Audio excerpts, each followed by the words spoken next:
some post for you, Poirot. Mr. Hercule Poirot, you fancy yourself, don't you, at solving mysteries that are too difficult for our poor thick-head British police. Let us see, Mr. Clever Poirot, just how clever you can be. Perhaps you'll find this nut too hard to crack. Look out for Andover on the 21st of the month. Yours extra, A.B.C. Oh, it's some sort of joke. Maybe, but please remind me to inform Chief Inspector Japp.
It's here, Poirot. The murder took place in this street.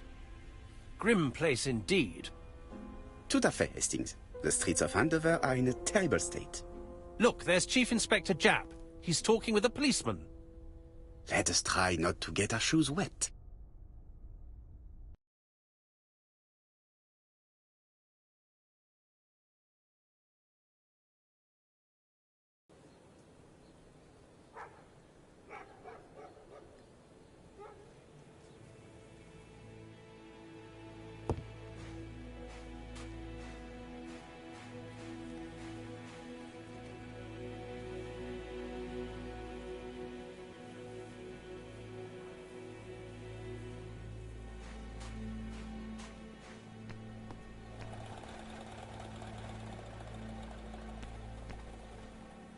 Don't dilly-dally, Poirot. Japp will be waiting for us.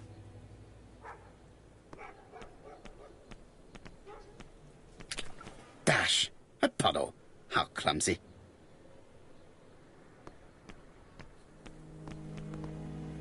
Over here, it's Hastings and Poirot. You missed the 9 o'clock train? We took the 10:30.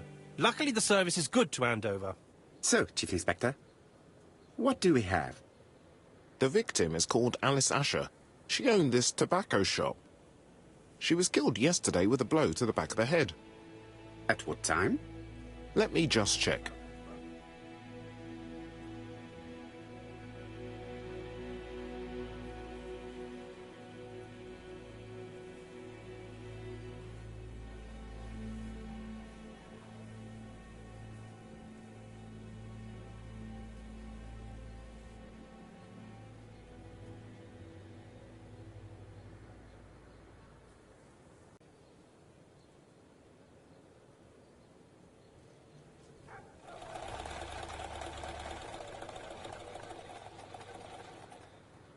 Is Japp being too relaxed? Let us find the clues that prove it.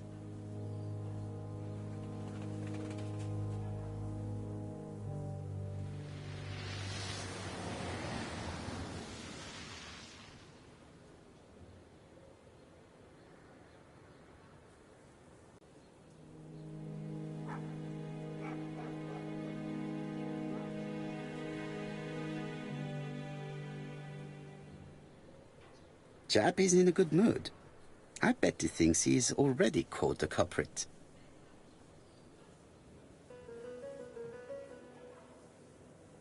The last customer to see Mrs. Asher alive left her shop at 5:30. The body was found at around 11 in the evening by an officer doing his rounds. The shop door was open. That's what alerted him. Had anything been taken? A little tobacco maybe, but you'd hardly murder for a few smokes. There's nothing of any real value in the shop. What type of woman was Mrs. Asher? In her 50s, married but separated, no children. A husband? Aha, Franz Asher, the husband. Alcoholic and violent. It's said that he regularly insulted his wife and threatened to kill her.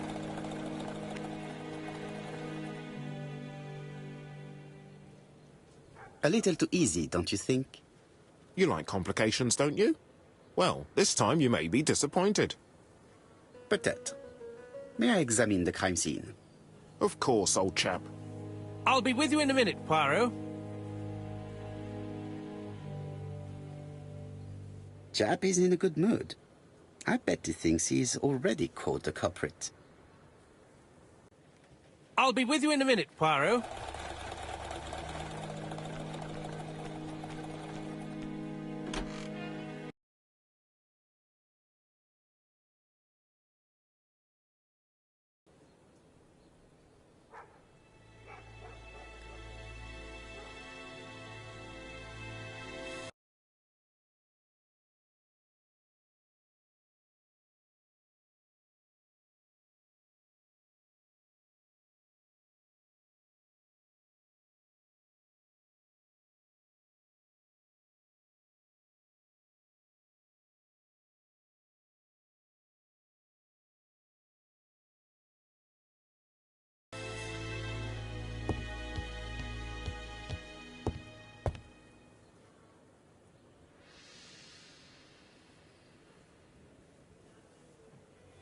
She just has one wound on the back of the head.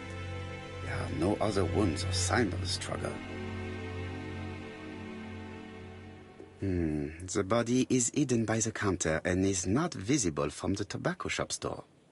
Many customers must have thought that Mrs. Asher had popped out.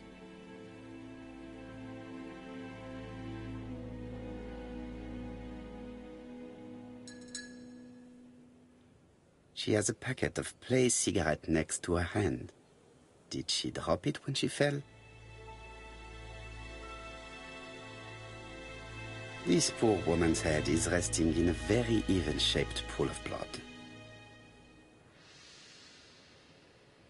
I can't see any other mark on the floor.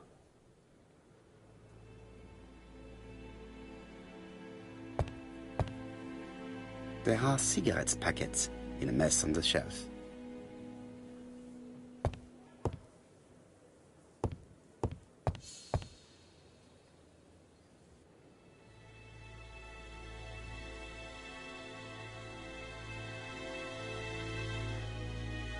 It's not just any railway guide.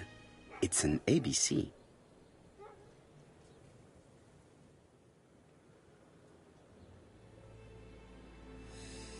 Red liquid is oozing out. Is it blood?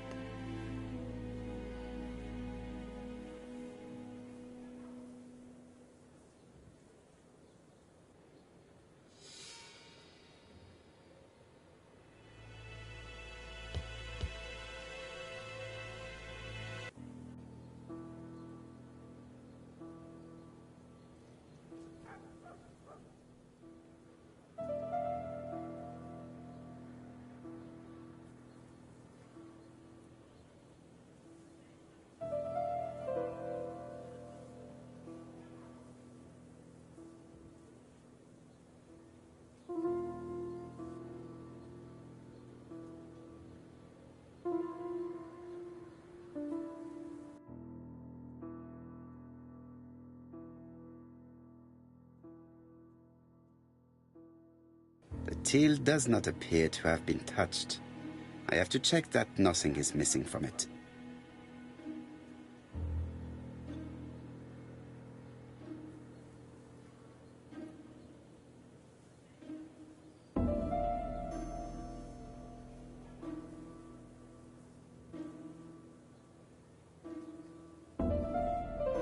It would be best to examine the rest of the till.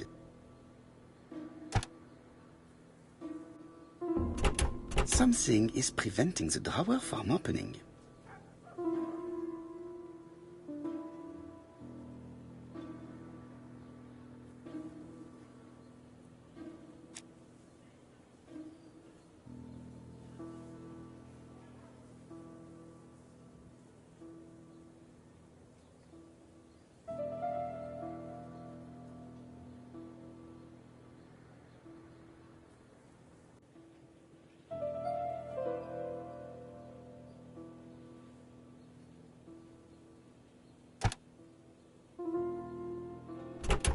Something is preventing.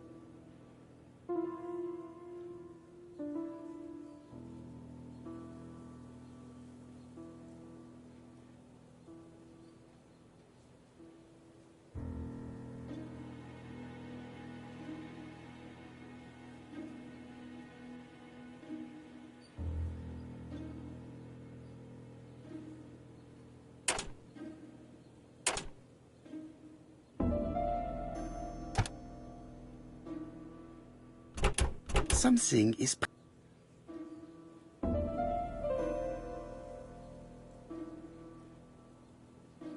It is blocked by something.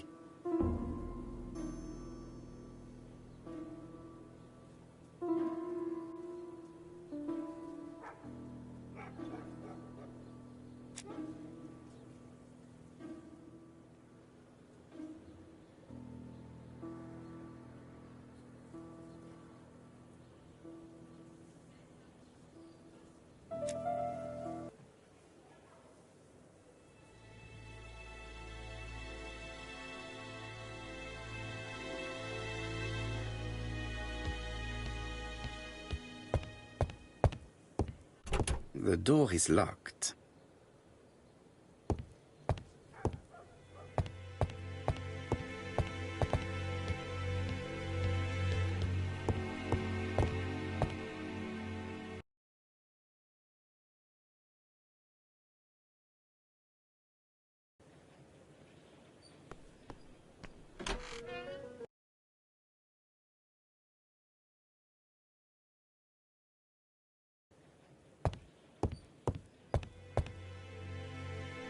The place is unusually tidy for a crime scene.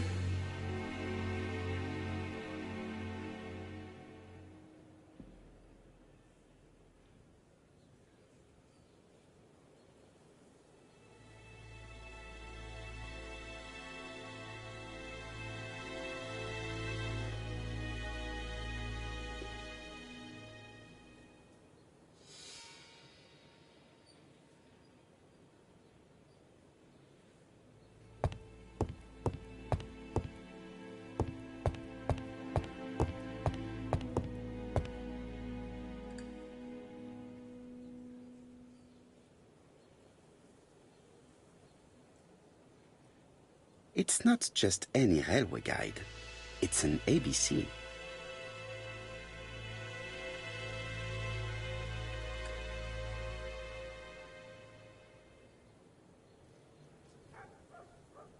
It's not just any railway guide.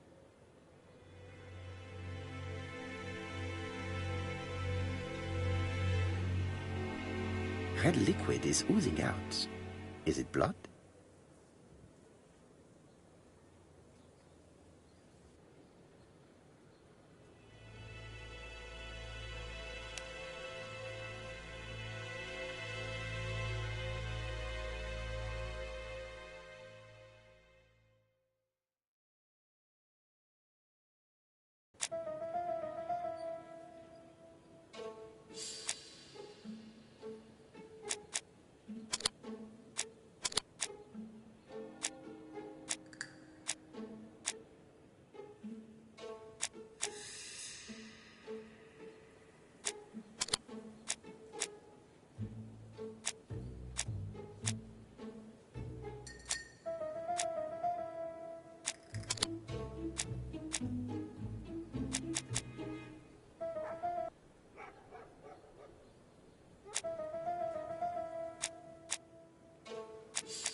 It's not just any railway guide.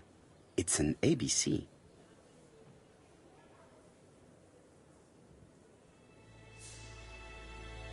It's open at the letter A. There are no prints on the book.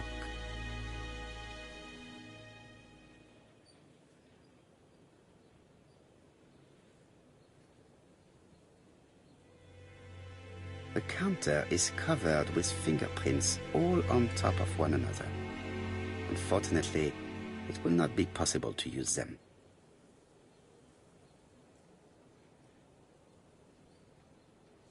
Red liquid is oozing out. Is it blood? No, it's just some strawberries that are losing their juice. They probably come from the fruit and vegetable shop opposite.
She just has one wound on the back of the head.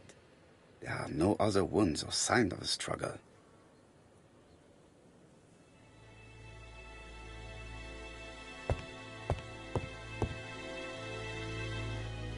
There are cigarette packets in a mess on the shelf.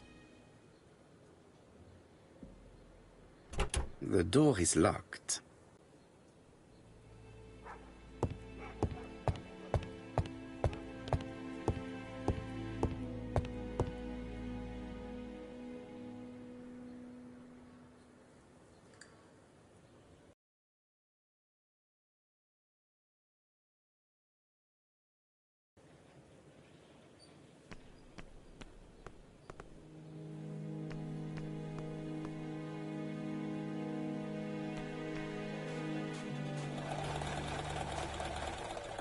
This fruit and vegetable shop has a front row seat, therefore an employee might have noticed something.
This fruit and vegetable shop has a front row seat, therefore an employee might have noticed something.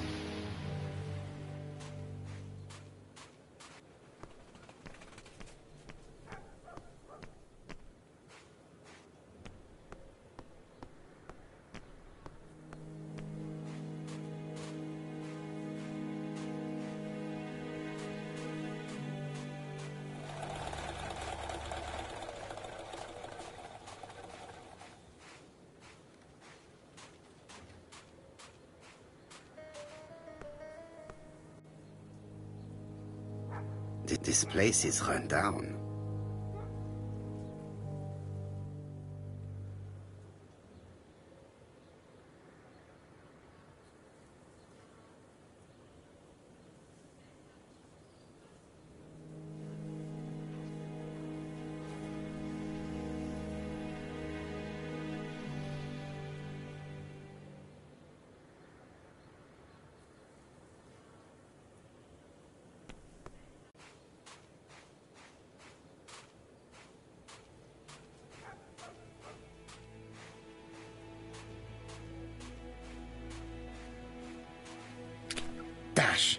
puddle. How clumsy.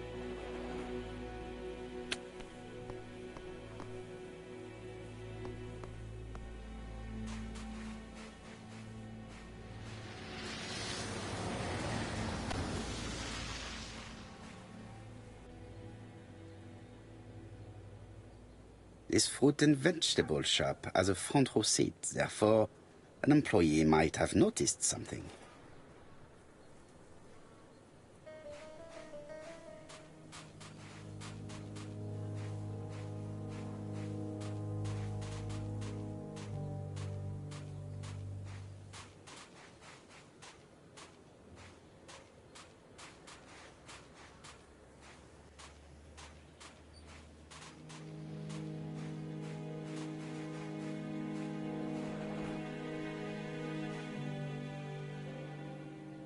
This place is run down.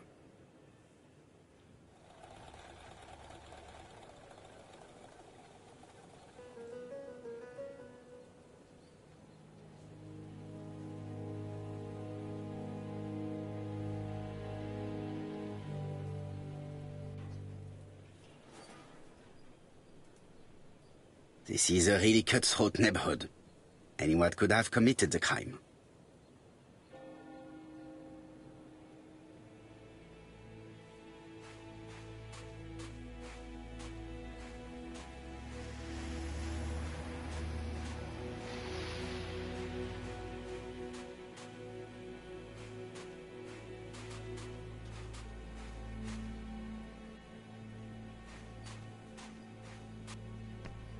This fruit and vegetable shop has a...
She has a packet of placed cigarette next to her hand.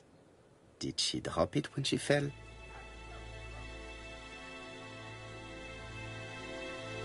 The body is hidden by the counter and is not visible from the tobacco shop store.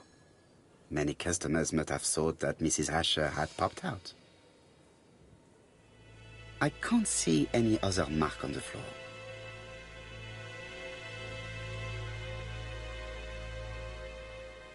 This poor woman's head is resting in a very even-shaped pool of blood.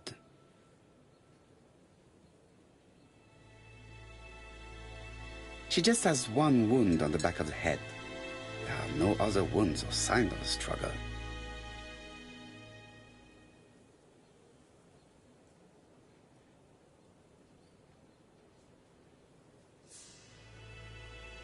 This poor woman's head is resting.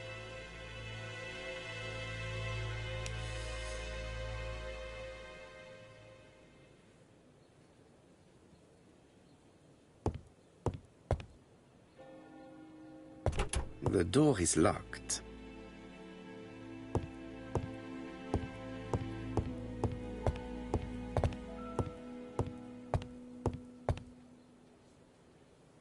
The place is unusually tidy for a crime scene.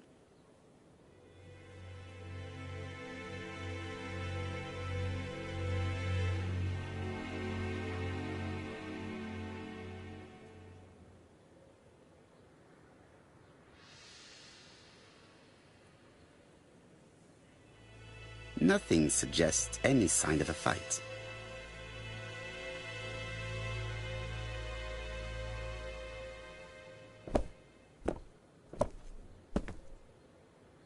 So, Poirot, any news? Normally, the tobacco shop does not sell ABC guides. Exact. Mon ami, could you have a word with the neighbors? Some may have seen something. Of course, my friend, I'll do it straight away.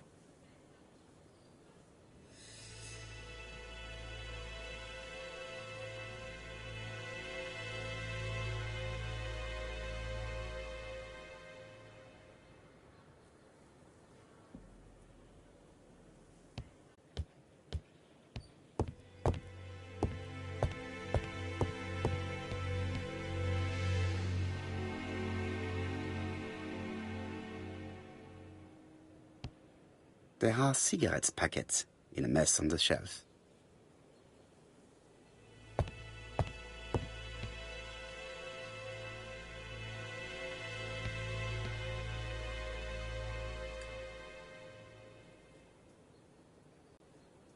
The counter is covered with fingerprints all on top of one another. Unfortunately, it will not be possible to use them.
The murderer deliberately left behind this ABC as a signature. The absence of fingerprints and the fact that it is open at letter A for Andover leaves little doubt.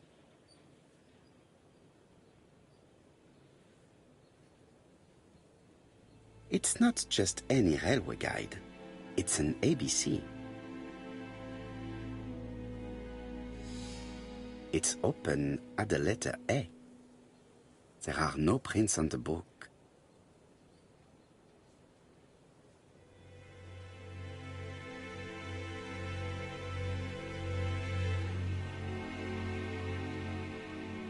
Red liquid is oozing out. Is it blood? No, it's just some strawberries that are losing their juice. They probably come from the fruit and vegetable shop opposite.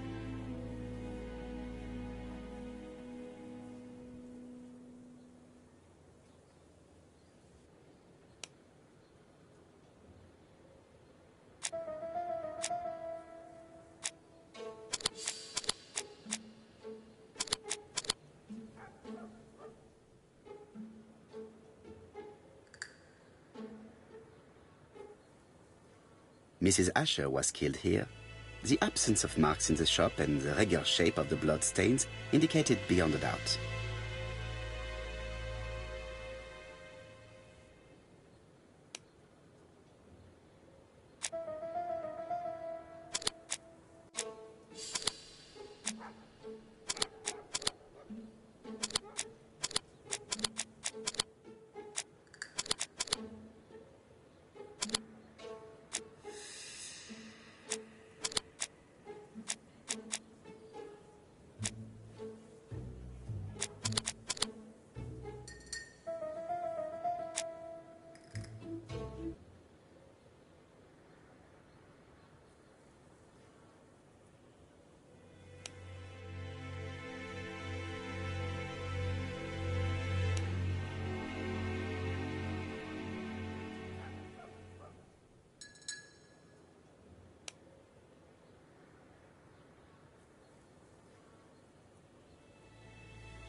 till does not appear to have been touched. I have to check that nothing is missing from it.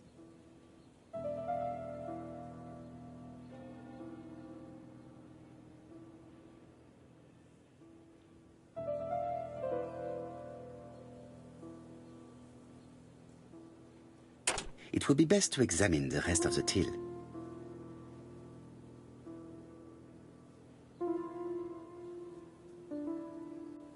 It is blocked by something.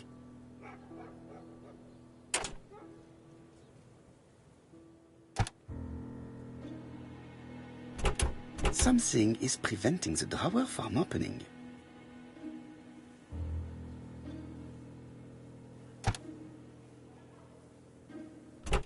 Something is preventing the drawer from opening.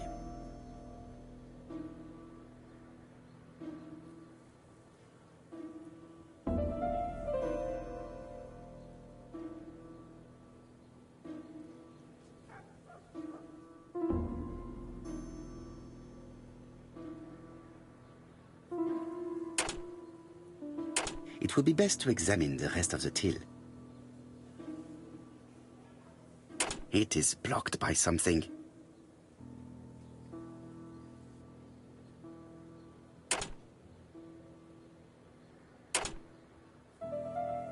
It would be best to examine the rest of the till.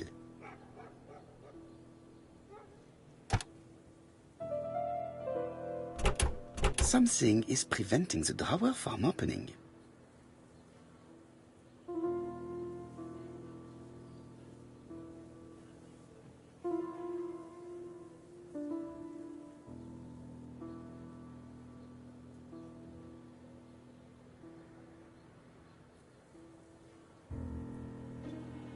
It is blocked by something.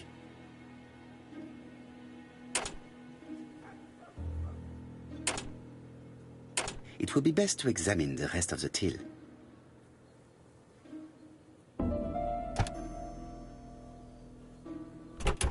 Something is preventing the door.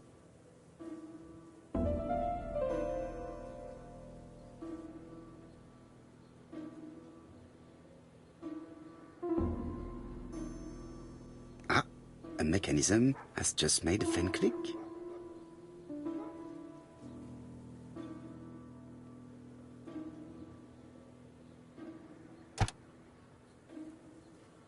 The till is full of money, but there is something strange. Something is hidden underneath. Something is hidden underneath.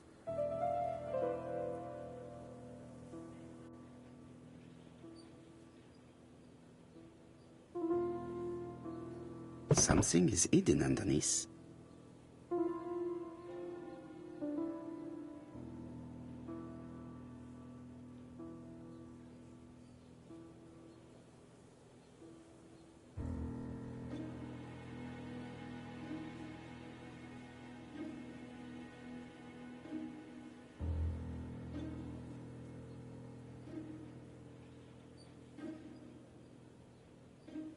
Something is hidden.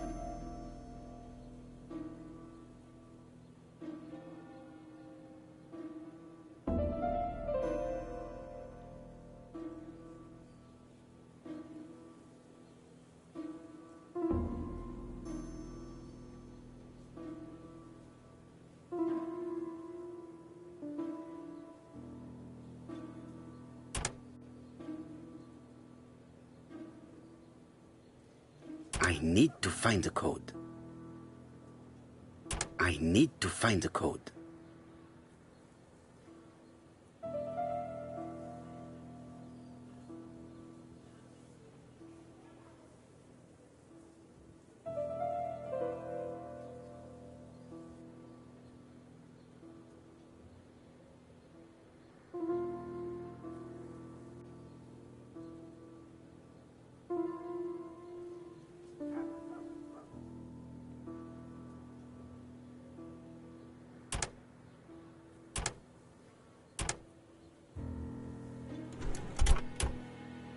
This must be the key to the back of the shop.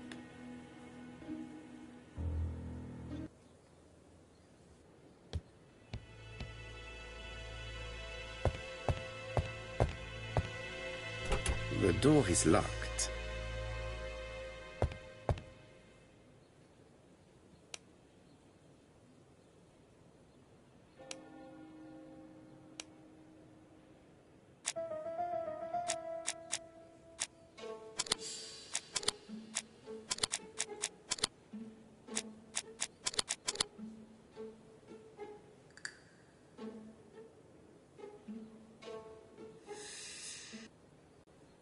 The motive is definitely not financial gain.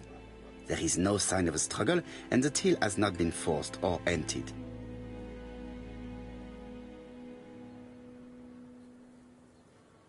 The door is locked.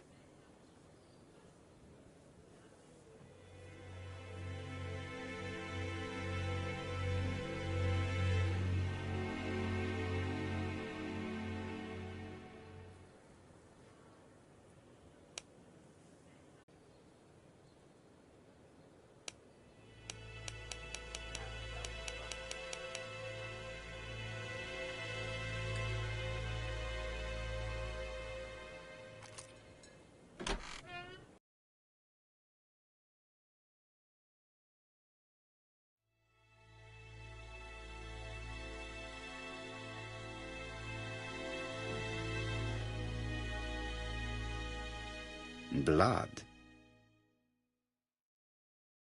Did Alice Asher suffer from nosebleeds?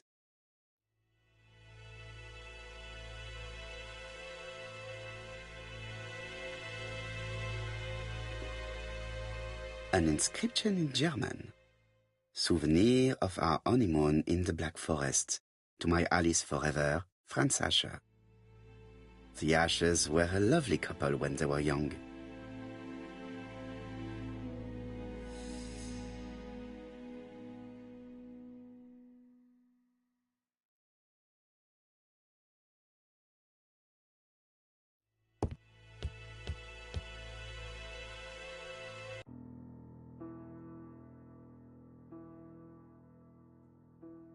It is blocked.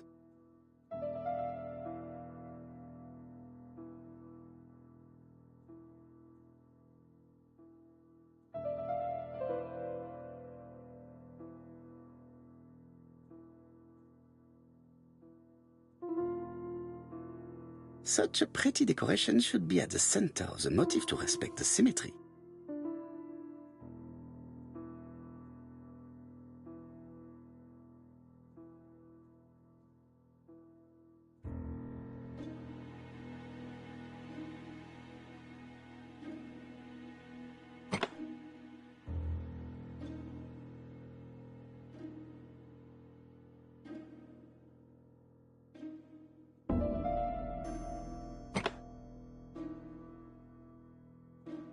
The wooden flower is preventing the circle from turning.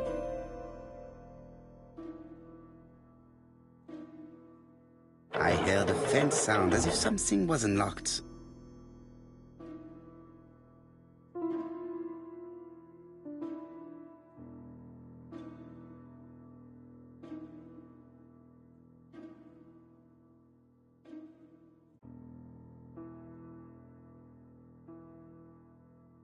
It is blocked.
It is blocked.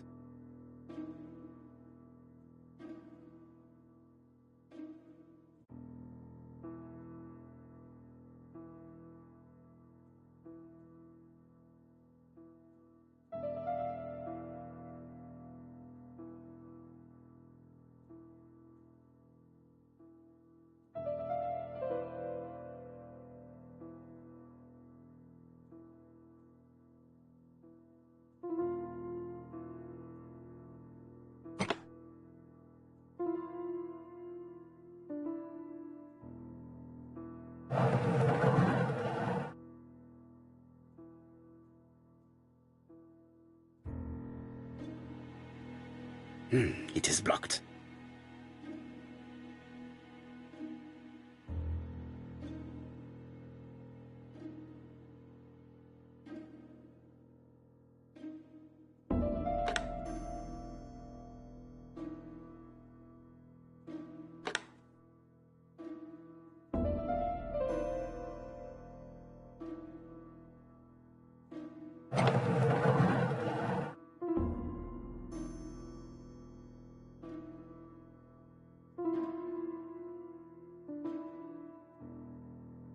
It is blocked.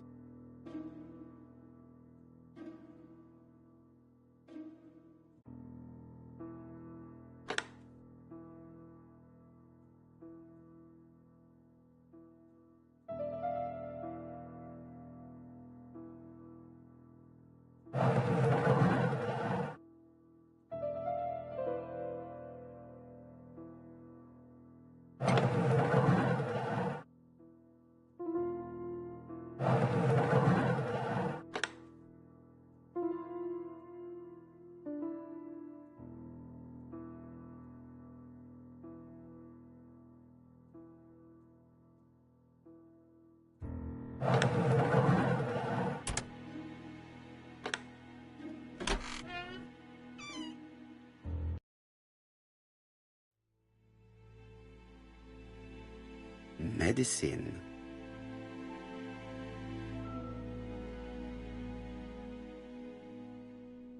Laudanum-based cough medicine, Mrs. Asher, and Dover Morley Laboratory, London. It's strange to find such an elaborate medicine from a leading London laboratory in the home of such a modest woman.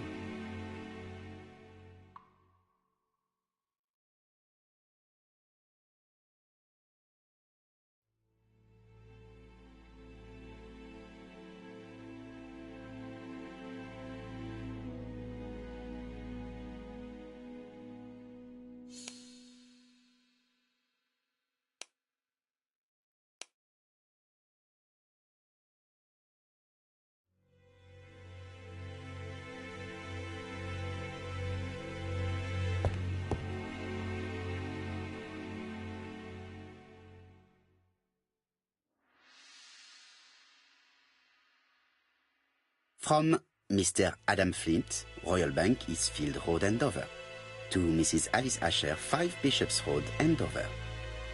Dear Mrs. Asher, further to your request of 12 February 1935, I have informed my superiors of your wish to apply for a loan to acquire the lease of the shop you rent from Mr. Fairfax. Despite the seriousness of your case, I regret to inform you that your request has been denied. The amount of your personal contribution, £11, is not high enough and represents too small a part of the final transaction. I remain at your disposal for any questions. Adam Flint. Mrs. Asher's meager savings were not enough for her to own the tobacco shop, but will largely cover her funeral costs.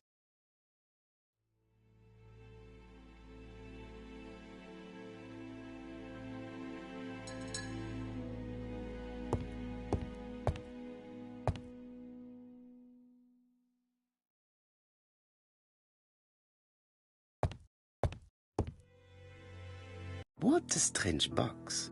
It looks like you have to slide the slats of wood to open it.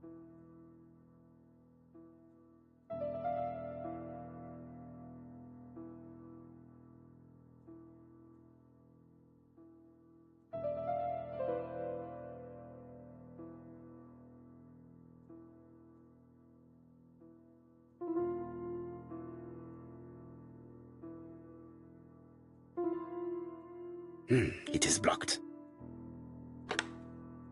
It is blocked.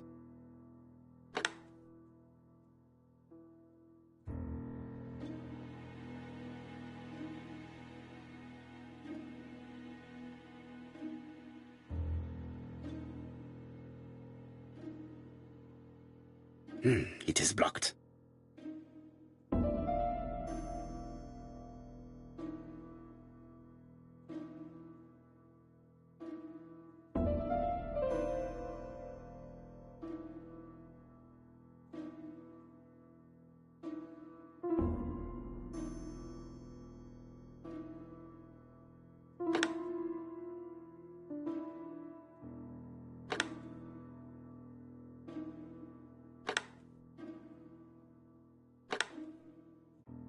This button appears to activate a mechanism.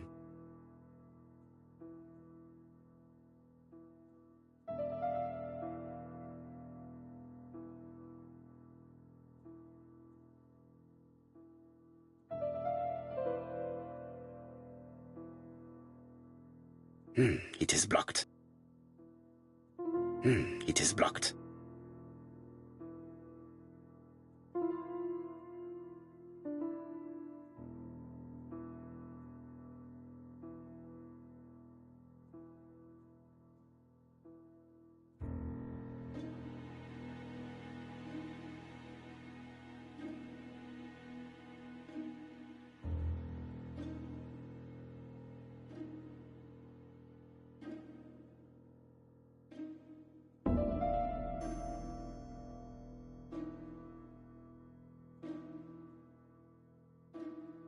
It is blocked.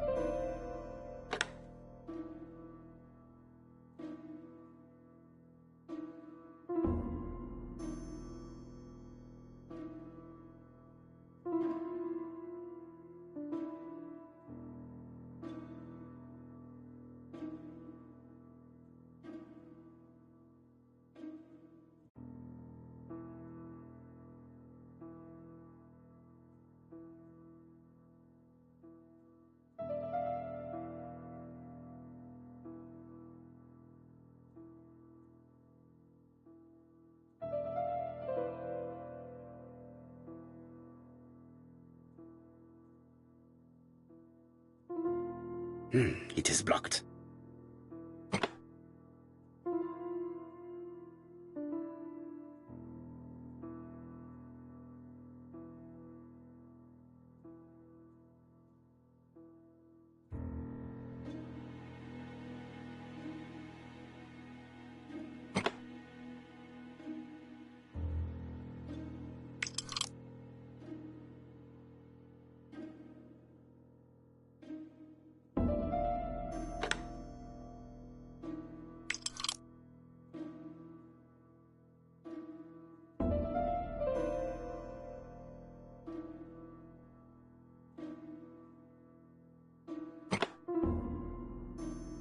That should do it.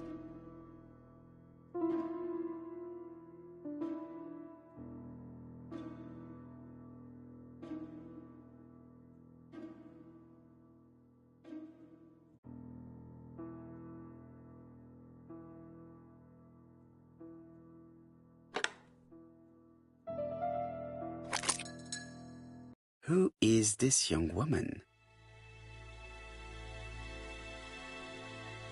To my dear Aunt Alice, Mary Drower.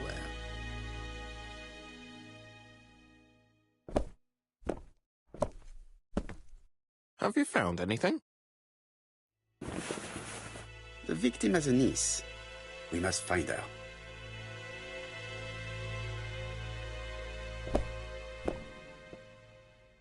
I think I've looked everywhere here. Let us see if I can find any more information in the shop's surroundings.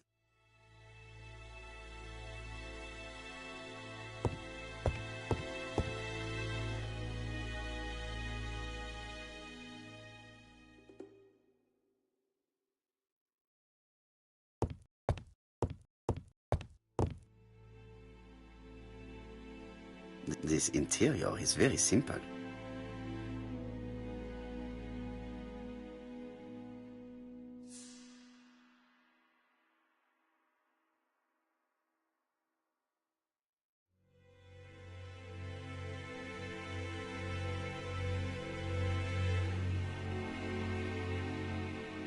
Mrs. Asher lived very simply.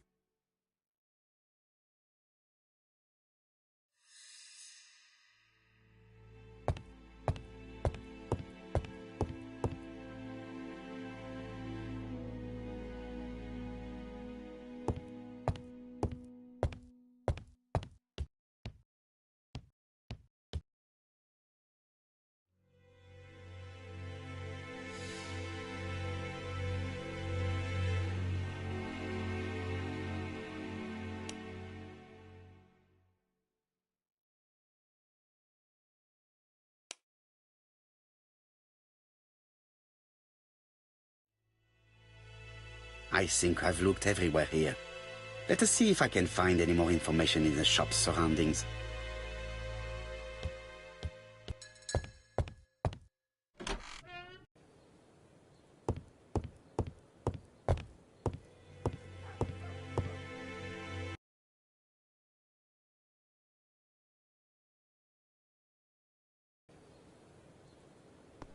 £4 a lettuce, a lovely large lettuce, 4 pence only.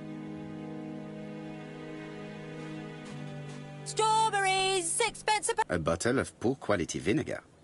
The smell could awaken the dead.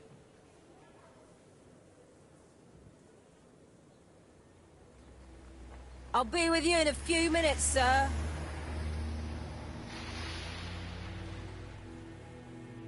This woman appears to be a smoker.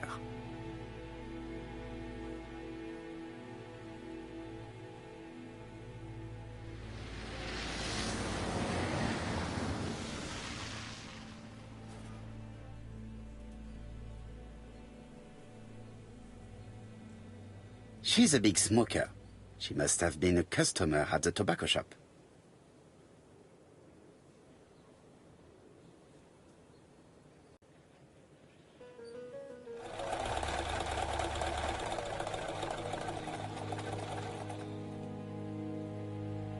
Did you know Alice Asher well?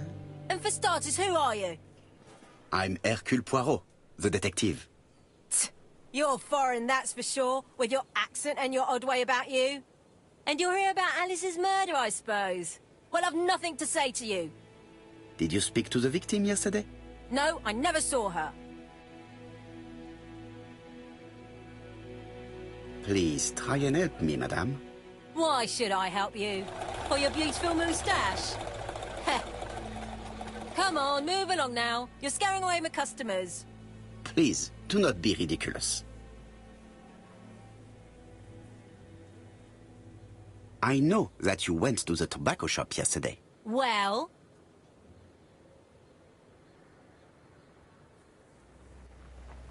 It is your duty to tell me if you saw something unusual. Who do you think you are telling me what to do? Get away from my stall!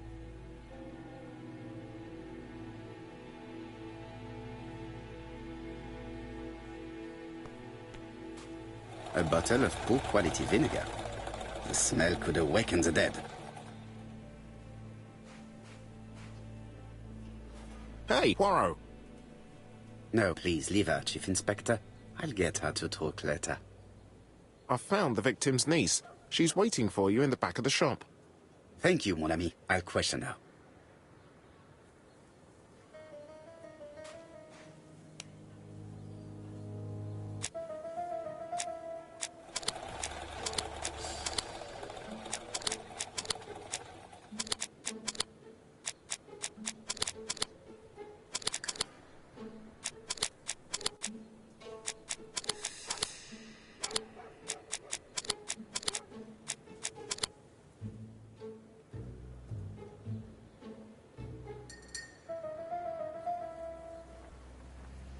The murderer probably pretended to be a customer.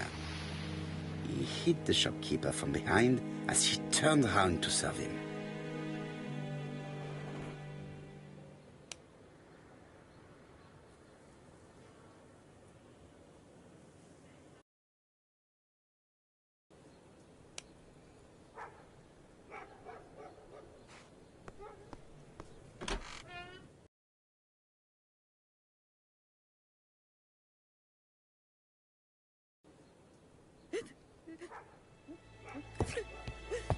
Jap had the body removed out of respect for the victim's niece. His attention is commendable.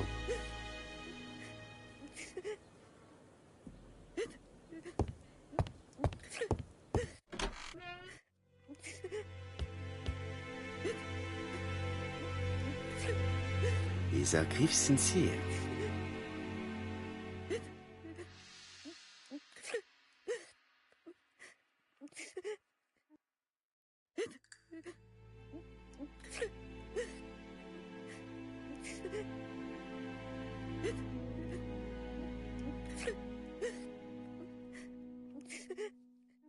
Is her grief sincere?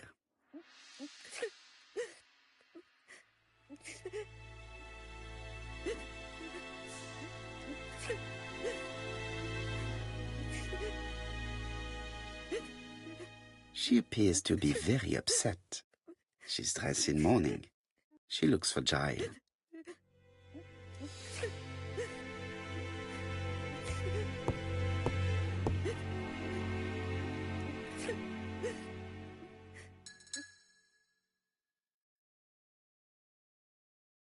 You were very fond of your aunt, am I right?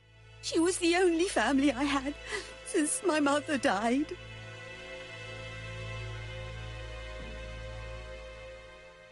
Your aunt did not have any children, is that correct?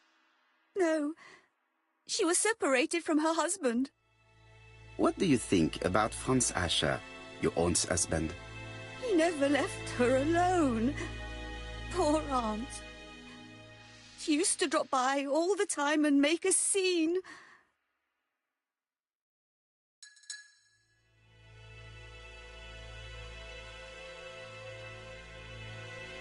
Was your aunt afraid of her husband? He shouted a lot, but she wasn't afraid of him. Why, he used to slink away when she turned on him. He was afraid of her, if you like.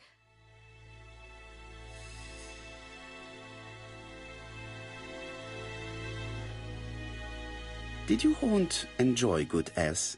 She had a bad throat, but she was well cared for by a doctor in London. Does Franz Asher work? All he's done for years is drink and gamble, but he used to be a very good cabinet maker. What does he live on? My aunt used to give him 5 shillings a week.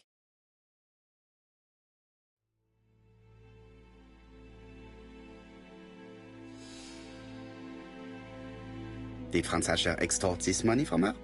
No, she didn't let him intimidate her. She gave the money quite willingly. He was her husband. She couldn't leave him with nothing. I understand. You have been of great assistance, mademoiselle.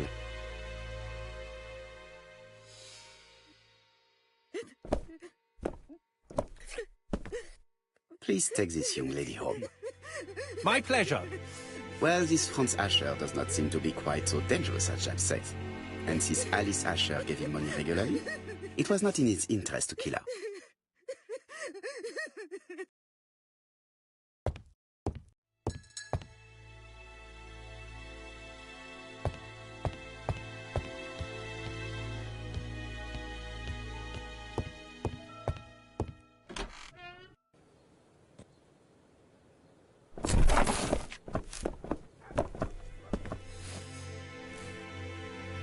We have to wait for him to sleep it off. He's all yours, Poirot. There are a few things I need to check. There must be some way of sobering him up. I wonder what his wife used to do. He must have scared the customers away.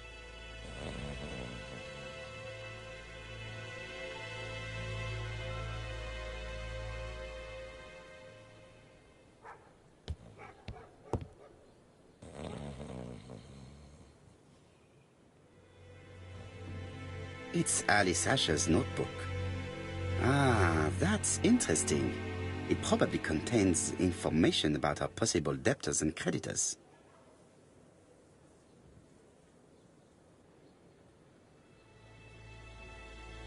Bodley. The fruit seller has debts too. She will probably be more cooperative thanks to this piece of information. Mary Drower was telling the truth. Mrs. Asher regularly gave money to her alcoholic husband.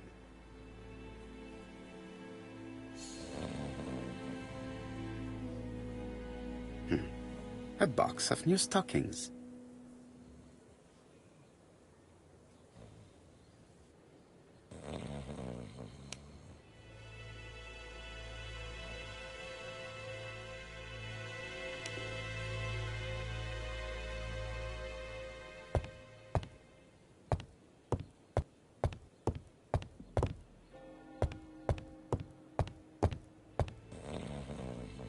I've finished with this subject. There are cigarettes packets in a mess on the shelf.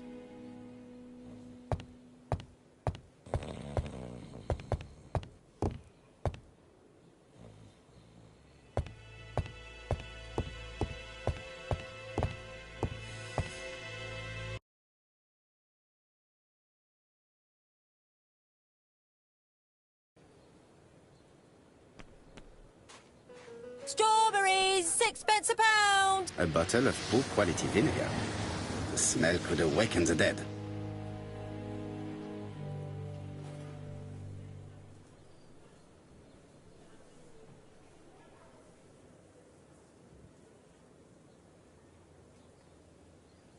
Your fruit is rotten.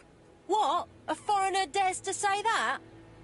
According to the victim's account book, you owed her £10 for tobacco and magazines. That's a lie. She owed me £1. I swear. Enough lies! It's not lies. But you're not quite as clever as what you think. Now, please be so kind as to explain this. Look at my account book. Alice owed me £11 for fruit and vegetables. I may have had a slate at her shop, but she had one at mine. She owed me £1. And that reminds me I have to get it back from her niece. That is quite enough. Your account book has saved you, but I might ask Chief Inspector Japp to throw you in the cells for 1 or 2 nights while he checks your entries. Do you want to go to prison? Prison? Now that's not fair. I haven't done nothing. In that case, I am counting on your full collaboration. Yes, sir. Of course, sir. Listen, I didn't kill Alice, I swear. But it's true that I did go to the shop yesterday. At what time? 6 o'clock. She left me a note saying she wanted some strawberries if I got some. I received them late, about 6. So I took them over to her. But you did not see her. She wasn't in the shop, so I just put the strawberries on the counter and left.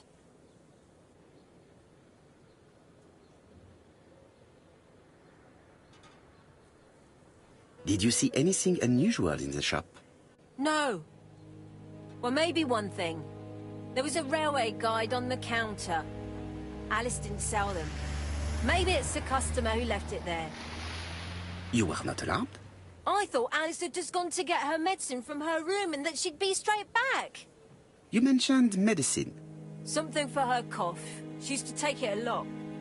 Who do you think killed her? France. Her scoundrel of a husband. He was always after her for something. Well, he's a foreigner. Sorry, sir. What I mean is he's German. That's even worse. Did you see Franz Asher enter the tobacco shop late yesterday afternoon? Well, no. But at that time of the day, the streets are packed, and I have better things to do than watch her shop.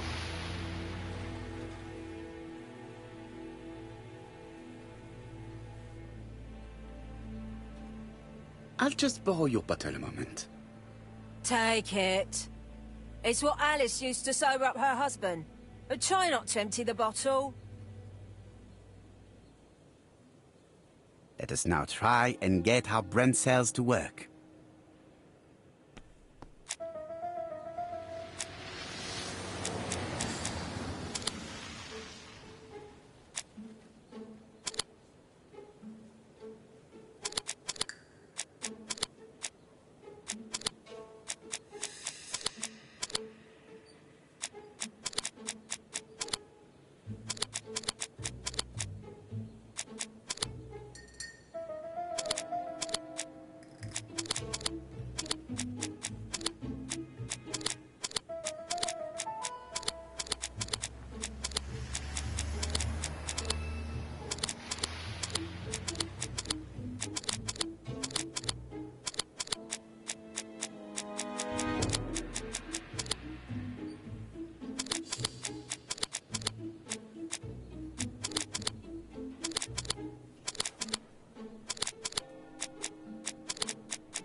The priority is to question Asher. He's not in any condition to be questioned. I have to find a way to sober him up.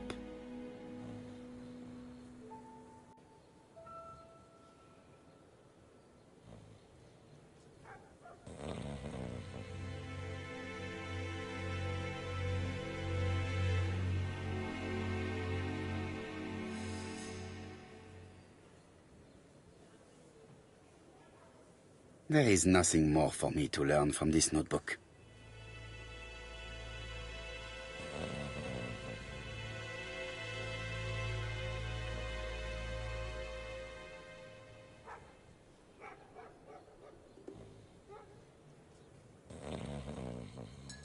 The priority is to question Asher.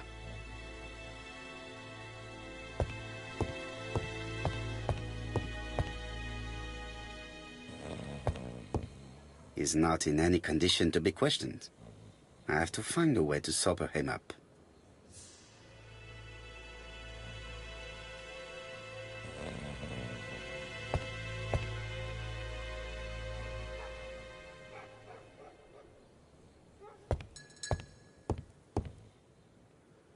He's not in any...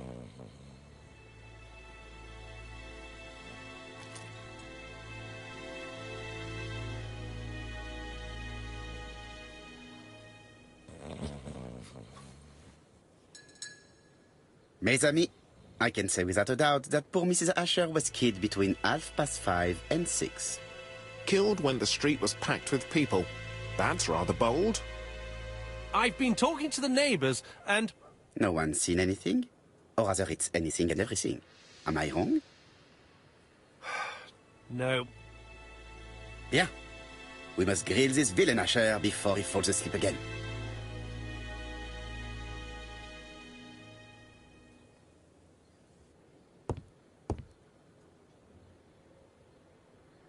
This man is in rather a bad state.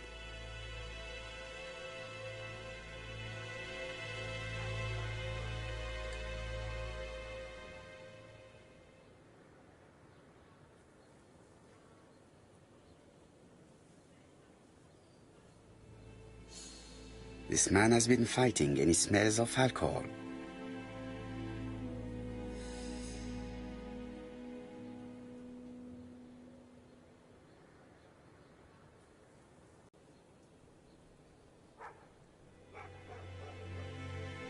What were you doing yesterday at the time of the crime? Can't recall. Come on, my friend. Try to remember. It is important. I'm really sorry, sir, but I don't remember a thing. I see. But maybe you do remember threatening to kill your wife? So what? You shouldn't take things so seriously, sir. Nothing but empty threats. We didn't get on all that badly. Are you often involved in fights? I don't know what you mean.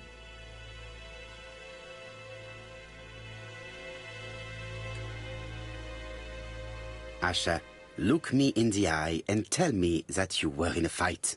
I'm looking. No, I wasn't in a fight. You are right. Looking at the state of you, you did not defend yourself. So someone gave you a good beating. A beating? No way. All right, he tore my coat and gave me a black eye. You see the state of him. Very interesting. Who is the other that you struck? Probably best if I tell you everything. Yesterday afternoon, I met Roderick Tanner. We'd bet on a dog fight together. An illegal bet, naturally. Yes, sir. Our dog won. Roderick got the money, but he refused to give me my share. And you fought about it. What time was this? In the evening, about 6, I think. We were on the other side of town. You see, I couldn't have killed my wife.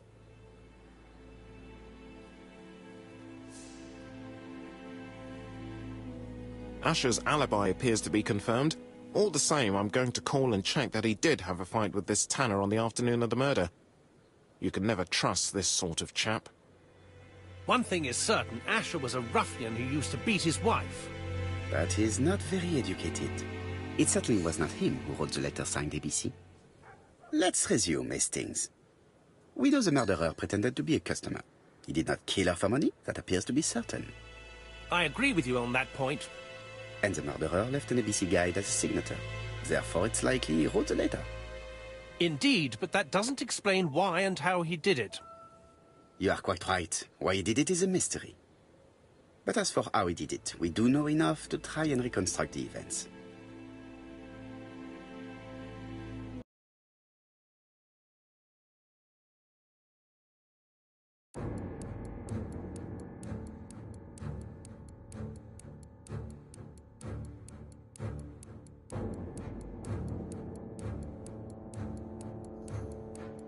The killer enters the shop.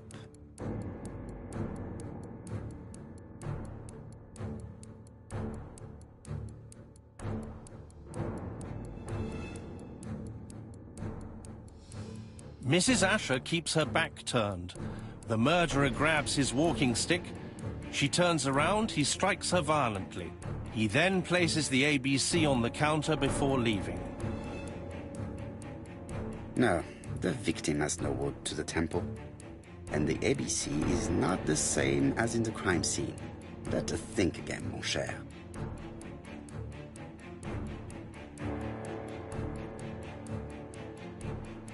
The killer enters the shop.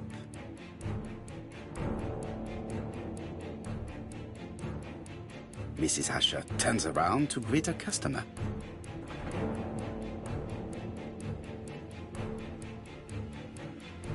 The murderer asks her for some tobacco. She turns her back to him. He seizes the opportunity to strike her.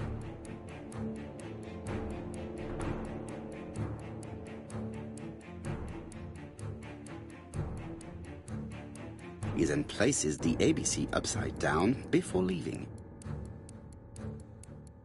Everything appears to match the crime scene, mon cher Hastings.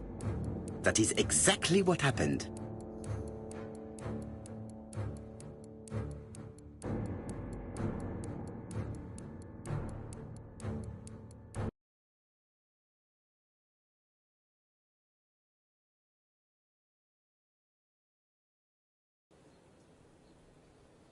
Asher has a strong alibi and we don't have any other suspect. But what was the point of this crime? She had no debts. She gave Franz Asher money regularly. She wasn't owed money. Nobody stood to gain anything. No doubt about it, the murderer is insane. And I fear that we had not heard the last of him. I hope you're wrong for once. Bien, let's go back to London. If we hurry, we should catch the 7:02 train. Are you coming? No, unfortunately, I have to talk with Andover police. See you soon, then. Are you coming, Hastings? Let's go home. There's nothing for us here.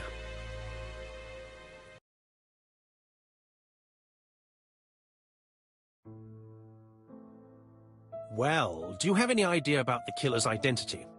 The crime was committed by a man of medium height, with red hair and suspicious eyes. He has a slight limp on the right foot and a wart just below his shoulder blade. Poirot! Mon ami, what do you want? You fix upon me a look of dog-like devotion and demand of me a pronouncement à la Sherlock Holmes. Now for the truth. I do not know what the murderer looks like, nor where he lives, nor how to set hands upon him. What shall we do, then? Nothing. Nothing? Do not be so impatient, Hastings. The killer will manifest himself soon enough. I thought I heard the postman. Maybe there's some news. I will go and see.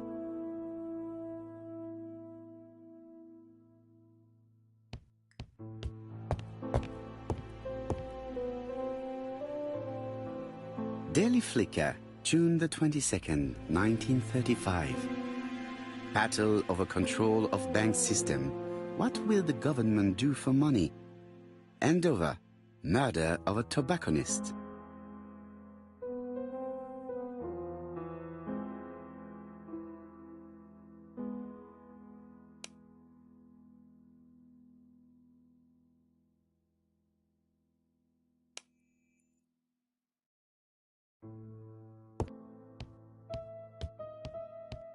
No doubt about it.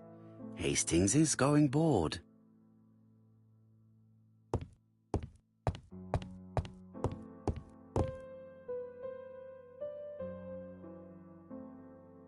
Dear Mr. Poirot, well, what do you think?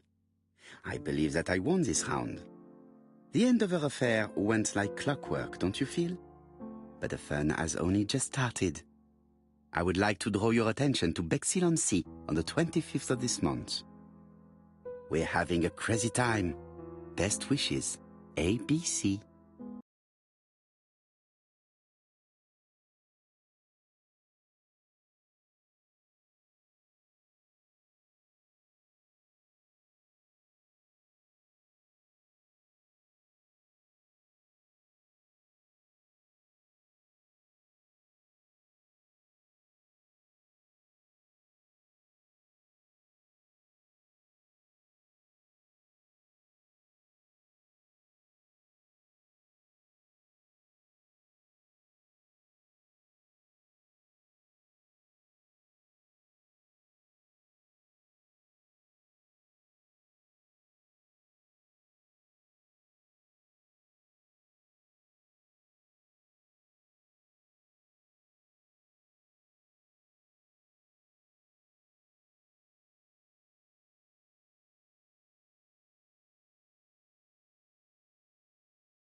The next crime will be in Bexhill.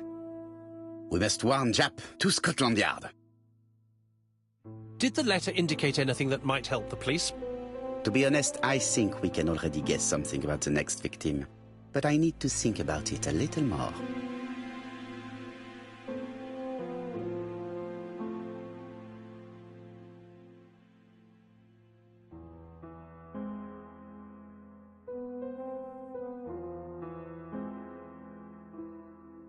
Daily Flicker, June the 22nd, 1935. Battle over control of bank system. What will the government do for money? Andover, murder of a tobacconist.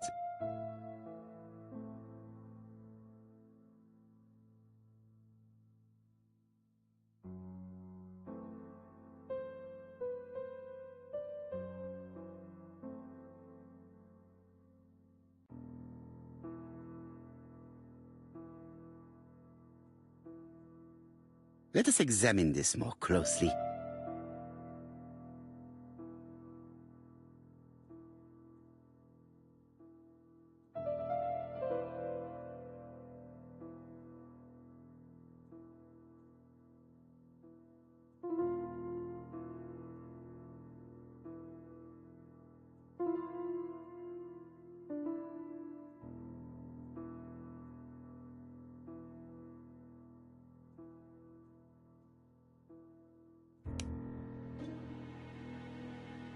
Dear Mr. Poirot, well, what do you think? I believe that I won this round. The end of our affair went like clockwork, don't you feel? But the fun has only just started.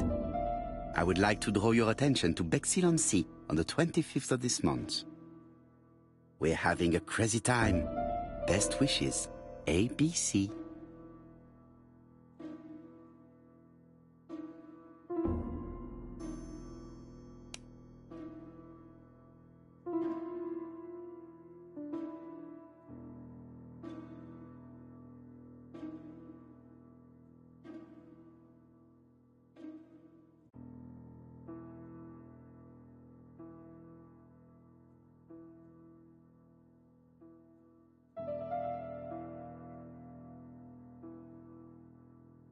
Certain characters in the two letters may have similar defects.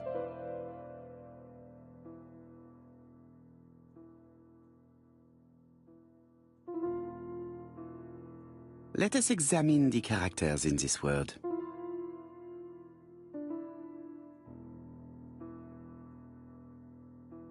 Nothing to report for these characters. Let us examine another word.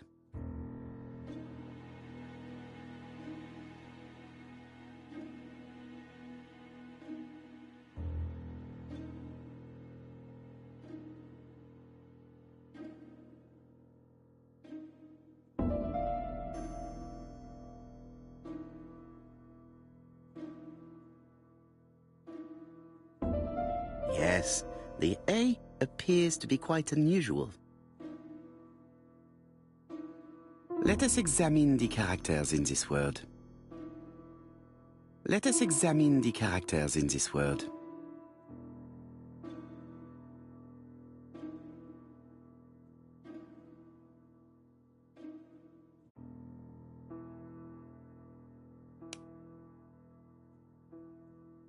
Dear Mr. Poirot, well, what do you think? I believe that I won this round. The end of our affair went like clockwork, don't you feel? But the fun has only just started. I would like to draw your attention to Bexhill-on-Sea on the 25th of this month. We're having a crazy time. Best wishes, ABC.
Let us examine the characters in this word.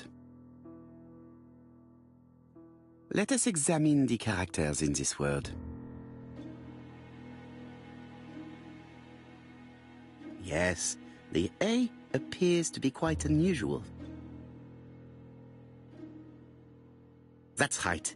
The A characters in the two letters do indeed have the same defects. I have to find some other similar defects to confirm my theory.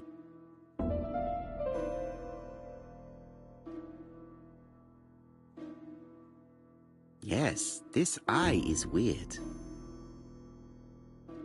Yes, the I characters in the two letters do indeed have the same defects. I have to find some other similar defects to confirm my theory.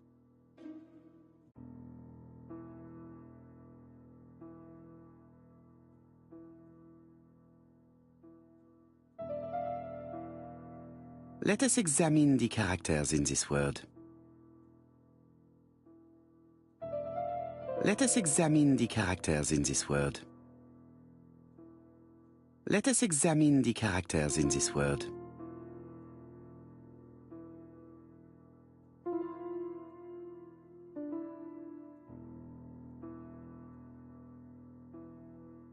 Let us examine the characters in this word.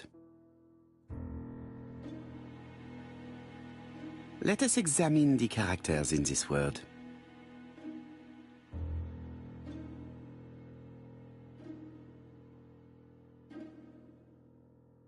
Let us examine the characters in this word. Nothing to report for these characters. Let us examine another word. Let us examine the characters in this word.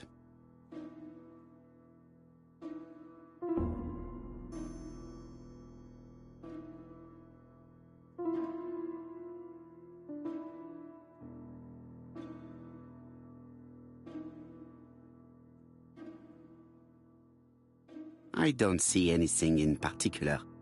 Let us look at another word. Let us examine the characters in this word.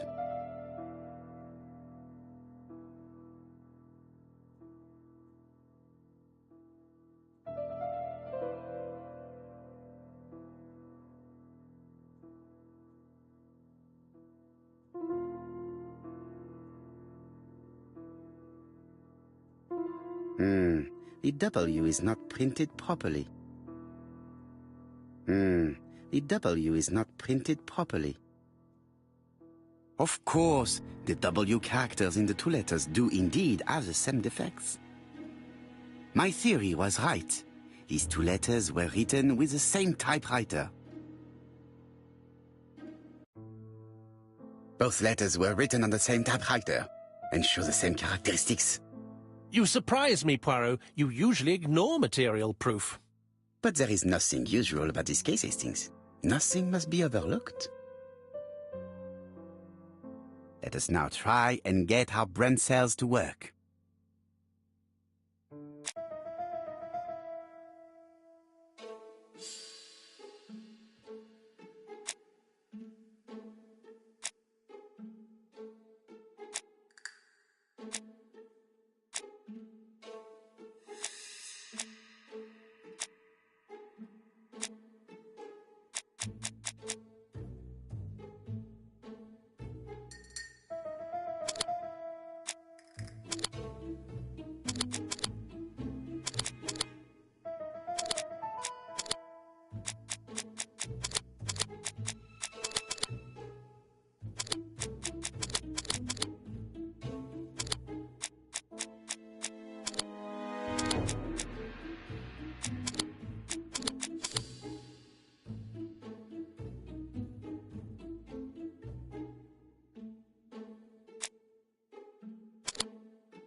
So, Poirot, have you found something? Oui, I believe so. But I am afraid it is not enough to stop the murderer. Let us go and see Chief Inspector Japp. I will explain there.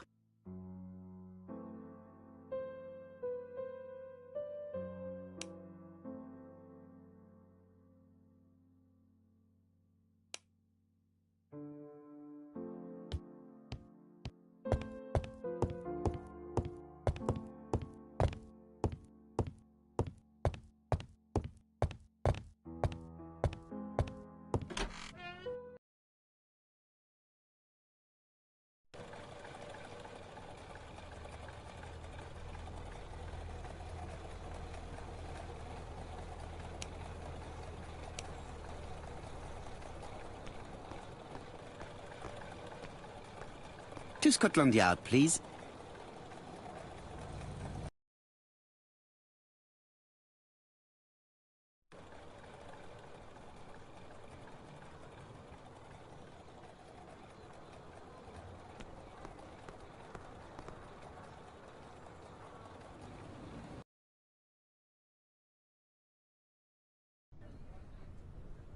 Like all hunters, Hastings has always been fascinated by weapons.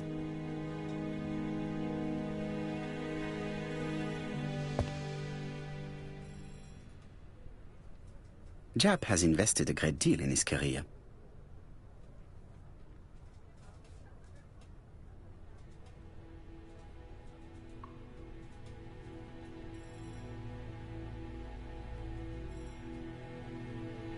Japp is an investigator greatly respected by his peers.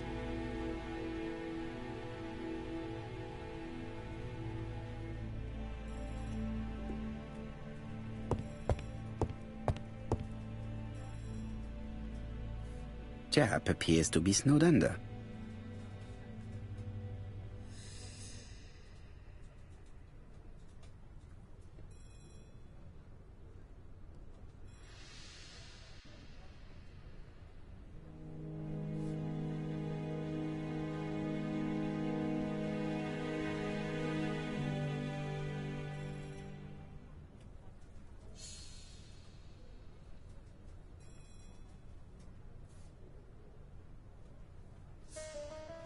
Jap appears to already be overloaded with work.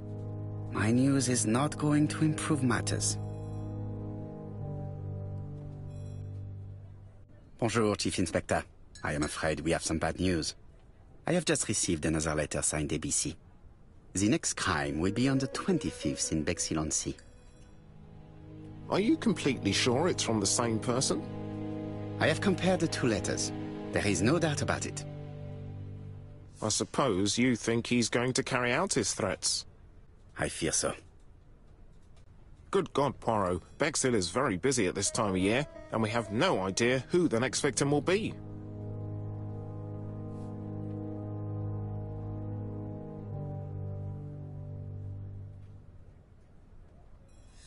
I suspect that the name of the second victim will start with B. What on earth makes you think such a thing?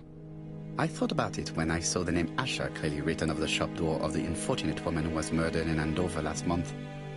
When I received a letter mentioning Bexhill, I deduced that the victim, like the town, might have been chosen by alphabetical order.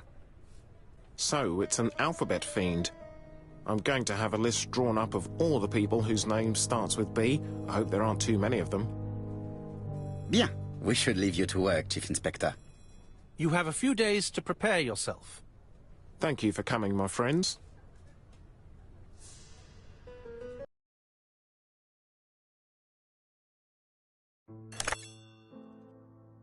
Poirot? Chief Inspector Jap, your call does not bode well. Indeed, we have just found the body of a young woman on the beach in Bexhill. An ABC was placed on the body. We'll be there as soon as possible.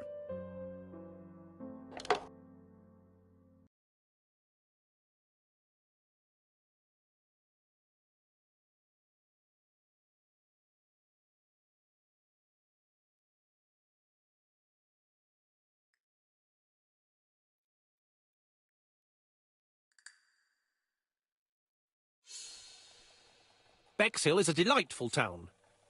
It would be... I do not entirely... So the... That is a... Do not be offended, Hastings. I can see Jap waiting for us. And from his face, I would say that things are not looking good.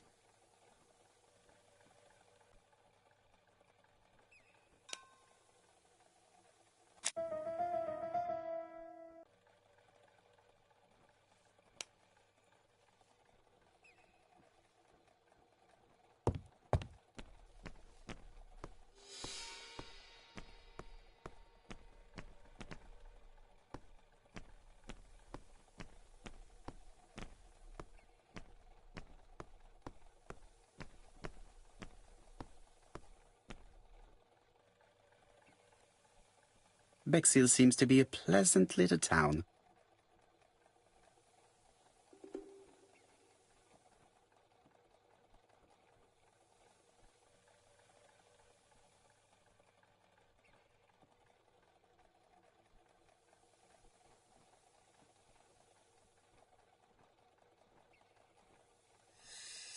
Bexhill is a pretty little seaside resort with elegant architecture, although personally I prefer more modern buildings.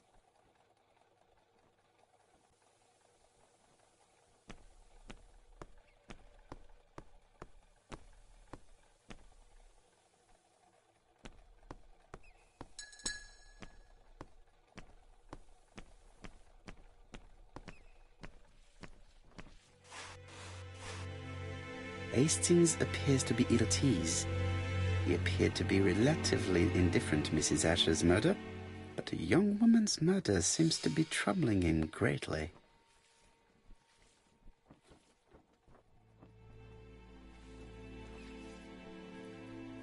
How do you do, gentlemen?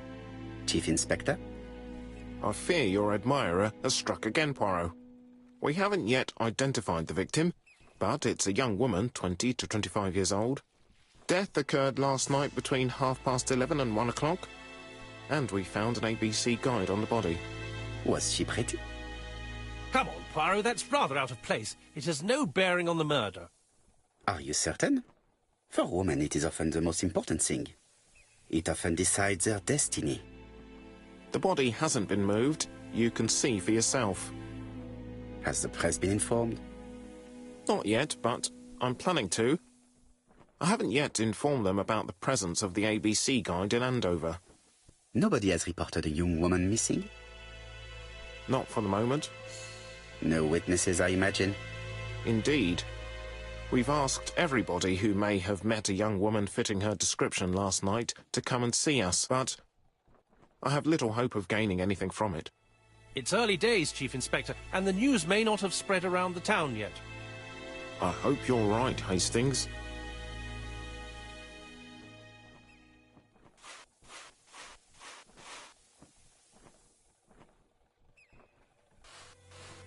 Hastings appears to be ill at ease.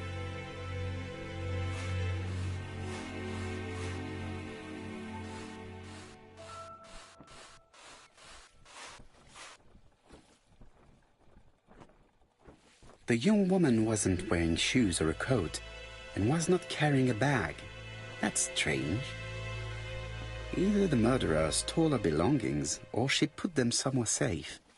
Maybe so that she could bath. This key is too small to be one for a house. Without a doubt, it is for a padlock. A braided silk belt. It may have belonged to the victim. These marks have been left by a rope or a braided cloth. The young woman wasn't wearing shoes or a coat, and was not carrying a bag. That's strange. Either the murderer stole her belongings, or she put them somewhere safe. Maybe so that she could bath.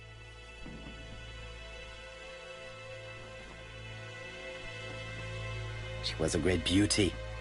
Strange that chap didn't notice it. Apart from the marks on her neck, there are no signs of the struggle. She didn't manage to hit her assailant.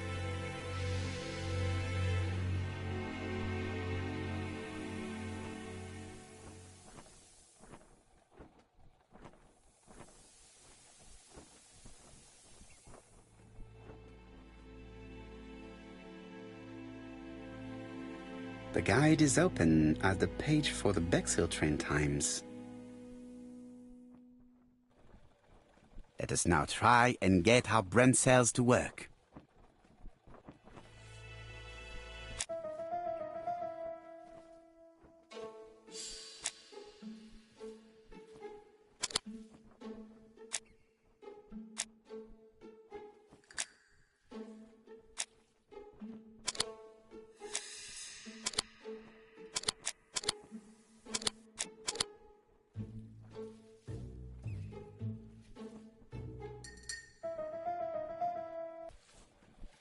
The poor child must have been strangled with his braided belt.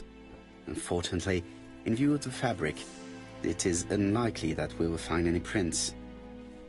Let us now try and get our brain cells to work.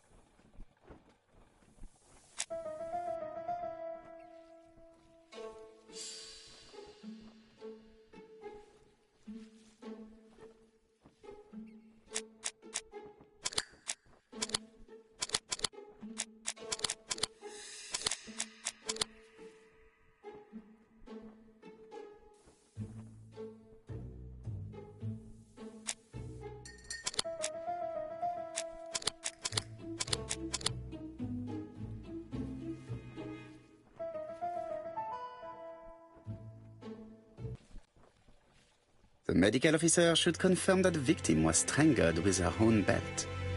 That's what I thought. She shows the usual signs of strangulation. With a little luck, we'll find prints this time.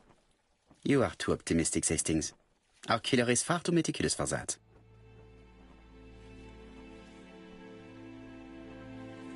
Hastings appears to be ill at ease.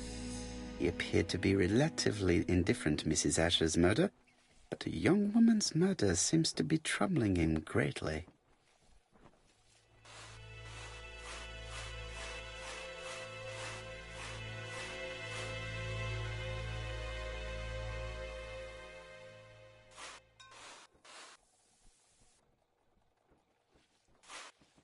Bexhill is a pretty little seaside resort with elegant architecture, although personally I prefer more modern buildings.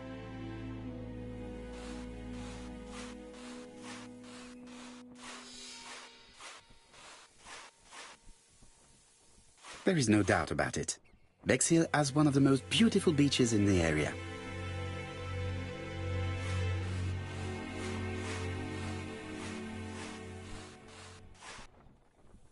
This hut is locked.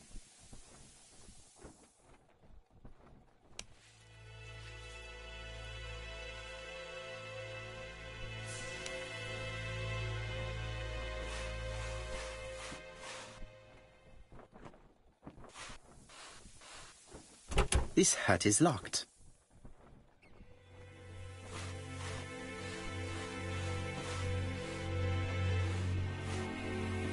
This hut is locked.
A dual locking padlock. I need to find the code and then insert a key.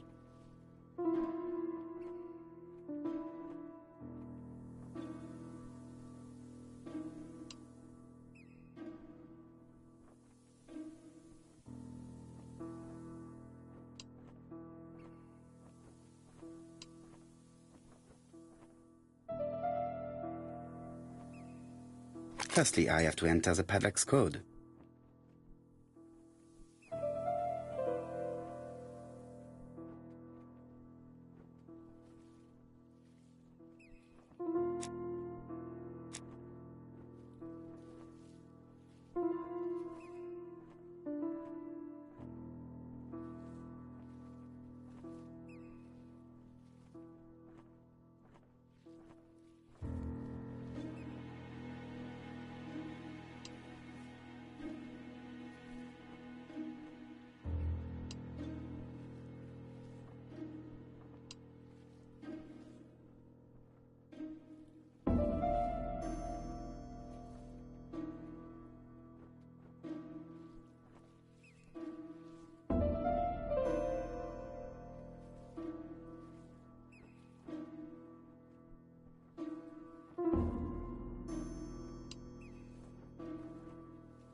The number is upside down. This is definitely at number.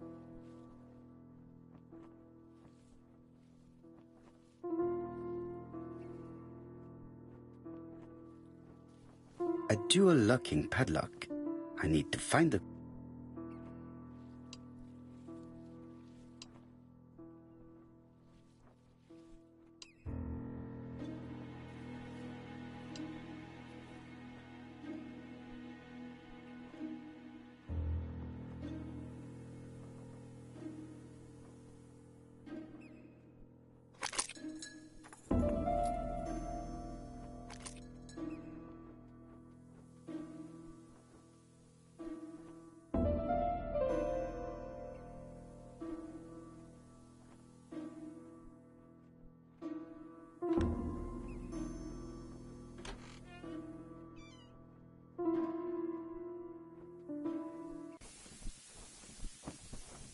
It definitely was here that the victim left her belongings.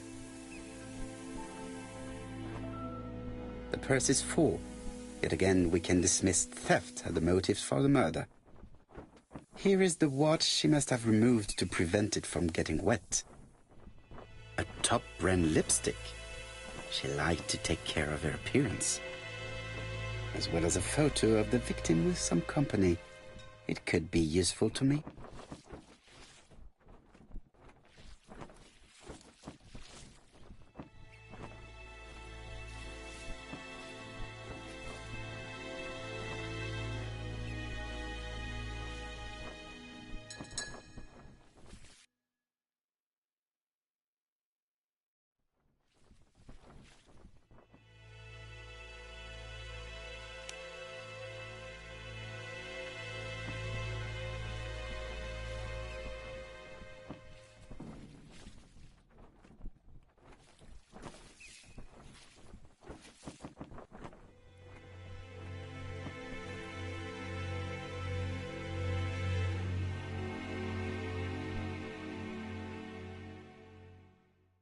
Betty's first day at work.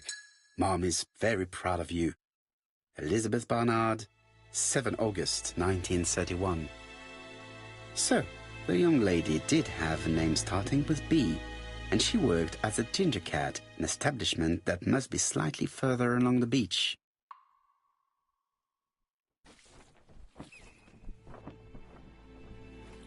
Jap has gone to the police. The victim has been identified and her family had reported her disappearance. She was called? Elizabeth Barnard, mainly Betty. She worked as a ginger cat at the cafe slightly further along the beach. But Poirot, how on earth? Never mind. Do you have her address? Yes, she lived with her parents on the street leading to the beach, number 22. Shall we go? You are far too impatient, Hastings. Let the poor people take in the news first. Let us go and visit the cafe where Betty worked.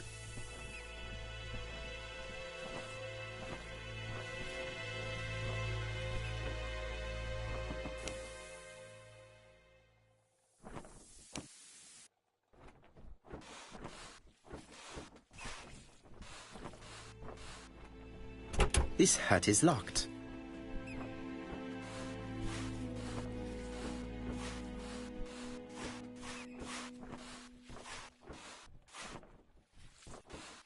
Bexhill is a pretty little seaside resort with elegant architecture, although personally I prefer more modern buildings.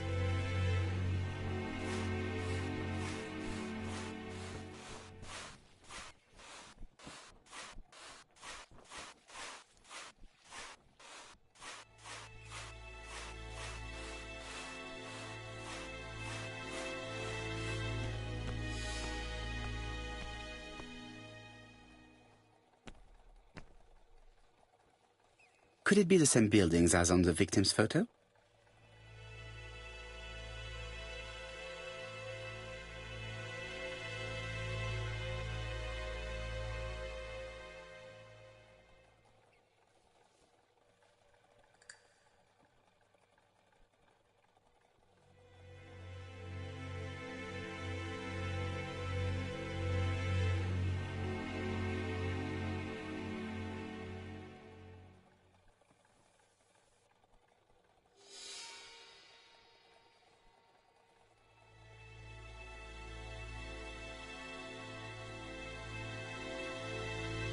This is definitely where the photo I found in the hut was taken.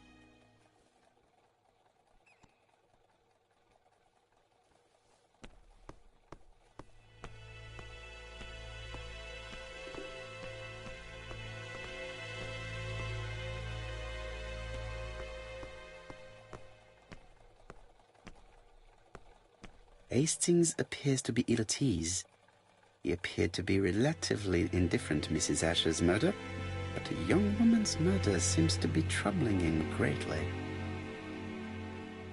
With all these tourists, these shops must be thriving.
I'll be with you in a minute, gentlemen.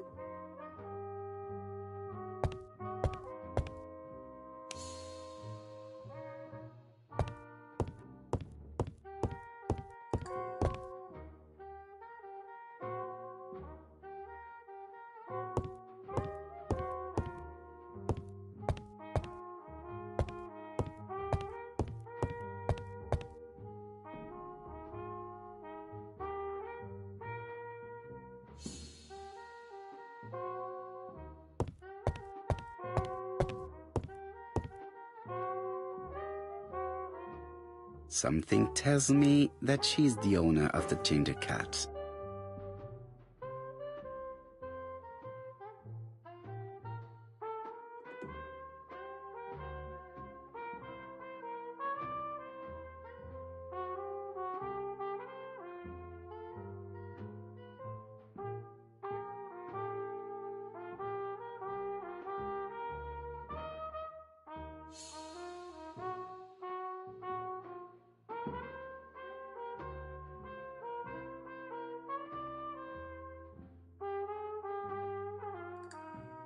This woman must be the owner of the ginger cat. It looks like something is bothering her. How can I help you? A hot chocolate and a tea for my friend, please.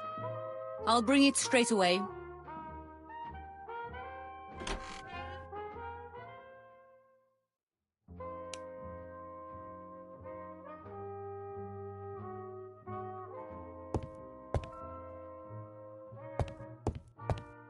Hastings is often reluctant to search for clues while witnesses are absent, but the murderer's capture sometimes depends on doing so.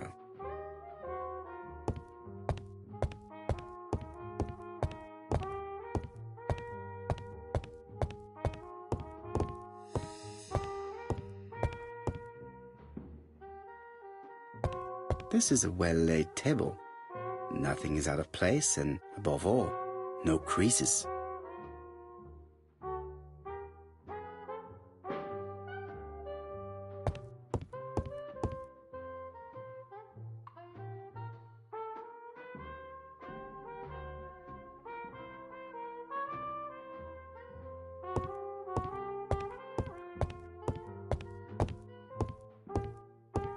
What a pity.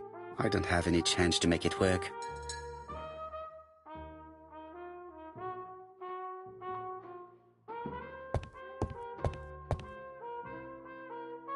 I need to know the time range during which Betty was working on her own. These are the different waiting staff's bills. Which ones were written by Betty?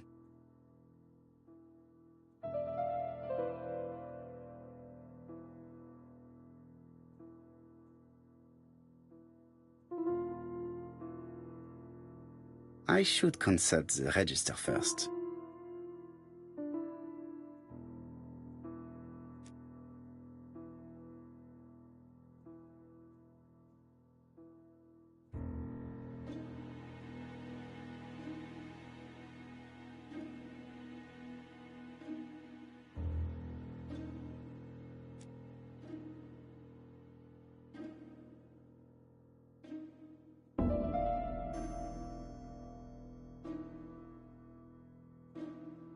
I should consult the register first.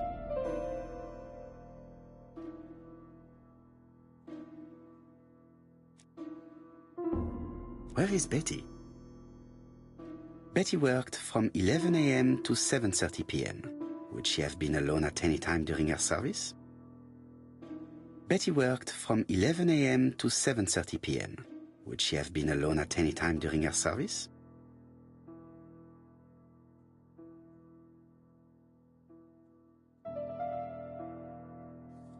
This bill may have been written by Betty. There is probably another one.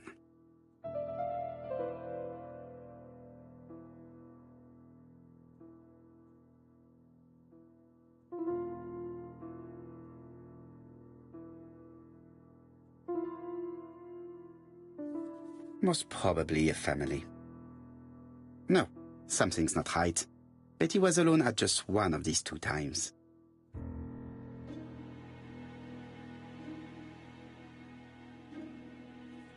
This bill may have been written by...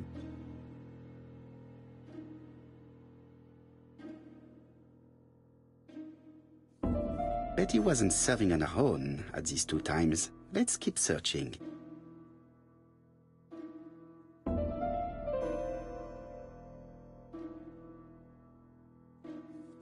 This bill may have been written by Betty.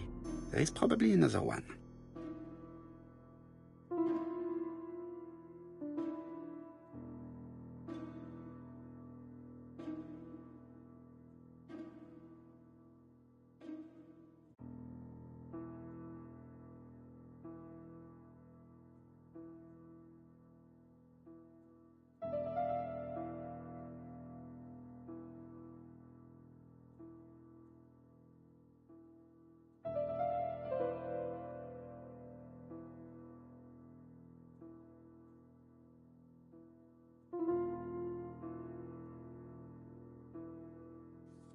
Betty wasn't serving on her own at these 2.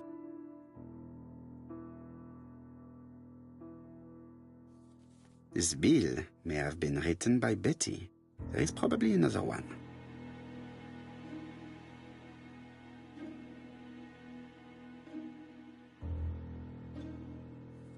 Most probably a family. No, something's not right. Maybe I should consult the...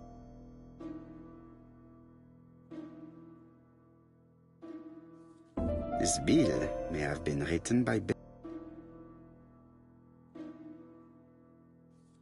Betty wasn't serving on her own at these 2 times. Let's keep searching.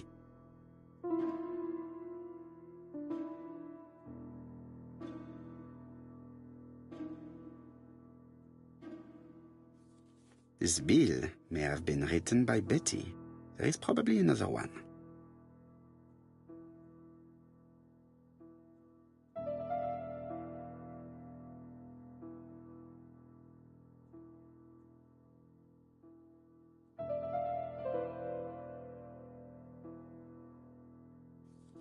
Betty wasn't serving on her own at these 2 times. Let's keep searching.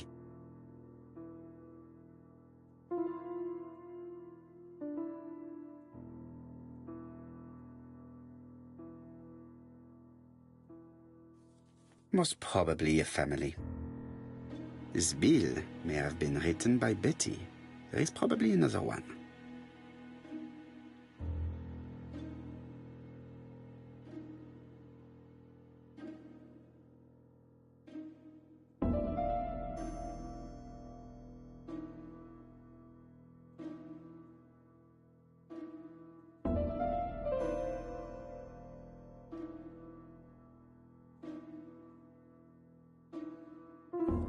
Most probably a single man, a whiskey lover. Maybe the murderer? Betty served a family and a man on his own, a whiskey drinker. Maybe the murderer. This information will help me to progress. But, gentlemen, what are you doing? We are searching for clues, mademoiselle. My name is Hercule Poirot. I am a detective, and this is Captain Hastings. Does Betty Barnard work here? That is correct.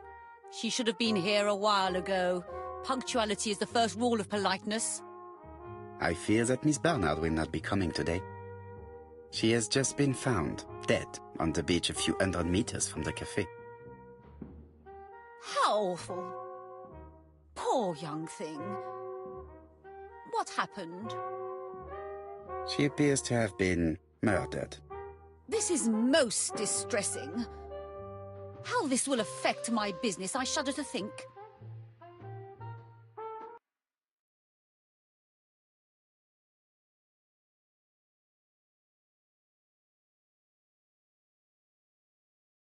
Do not be so sure. Miss Barnard's tragic death may be a good advertisement for you. It makes one despair of human nature. Poor young girl. She was a hard-working and pleasant young woman. I didn't know her that well. She'd only been here for 2 summers. I know that she had a young man. He used to call for her sometimes. Do you think he could have harmed her? I repeat, I wasn't on close terms with Betty, and even less so with her fiancé. How do you expect me to answer such a question? Now, please excuse me, I have work to do.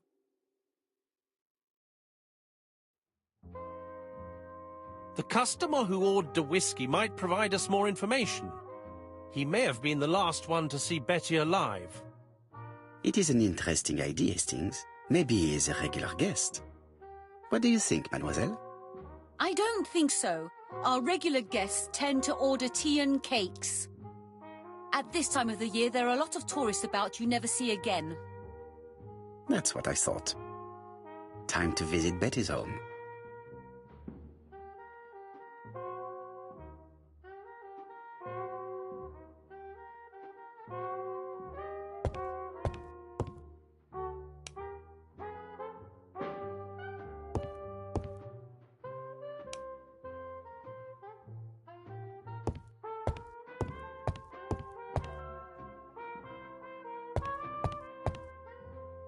Miss Marion is not the sort of witness that my friend enjoys questioning.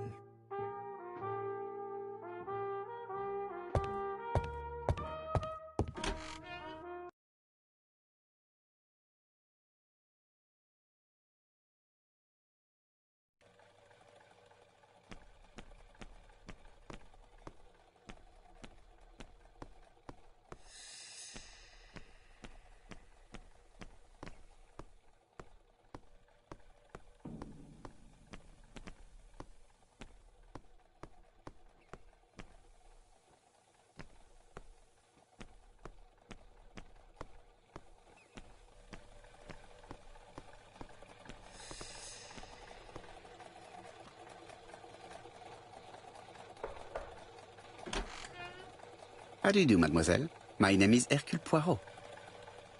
I know you. You're that detective we hear all about. I do not know if that is a compliment, but I will take it as one for now. You are Betty's sister, I believe? Yes. My name is Megan. Can we come in? Please do.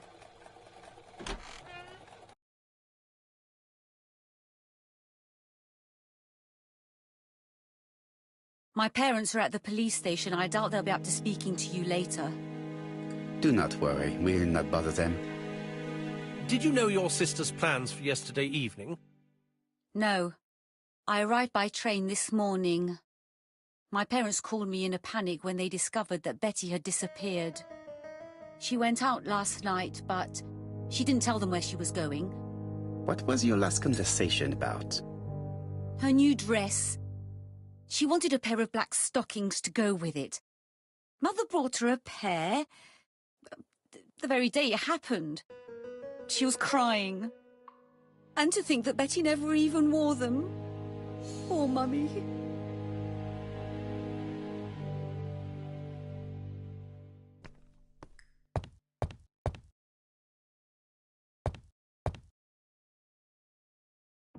What is she feeling at the moment?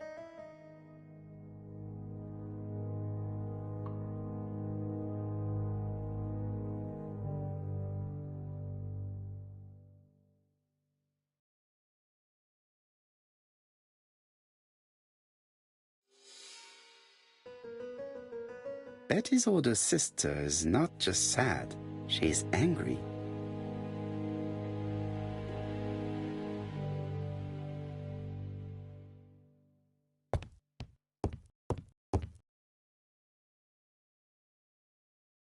The Barnard appeared to make music a priority in their budget.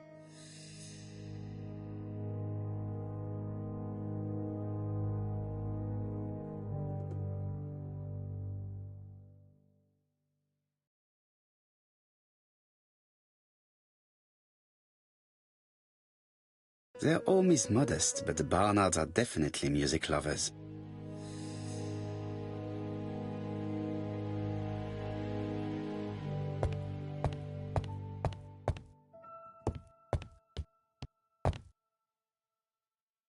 This gramophone is magnificent.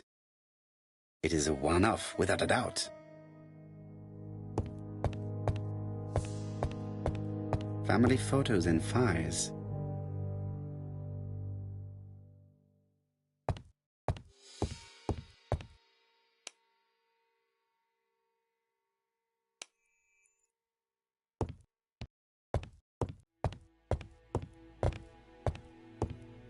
Megan invited me to examine her sister's bedroom. I should take advantage of the opportunity. It would not be polite to visit the house without being invited to do so.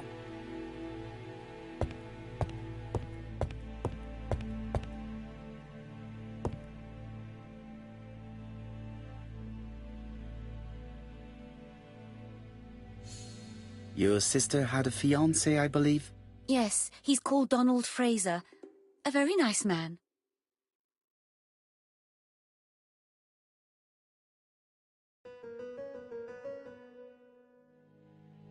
A hot-headed man by all accounts.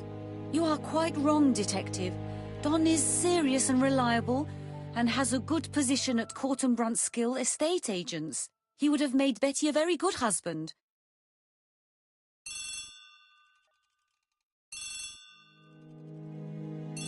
Oh, excuse me, I have to answer that. But of course. Betty's room is opposite the stairs on the first floor. Feel free to take a look if you think it might be useful.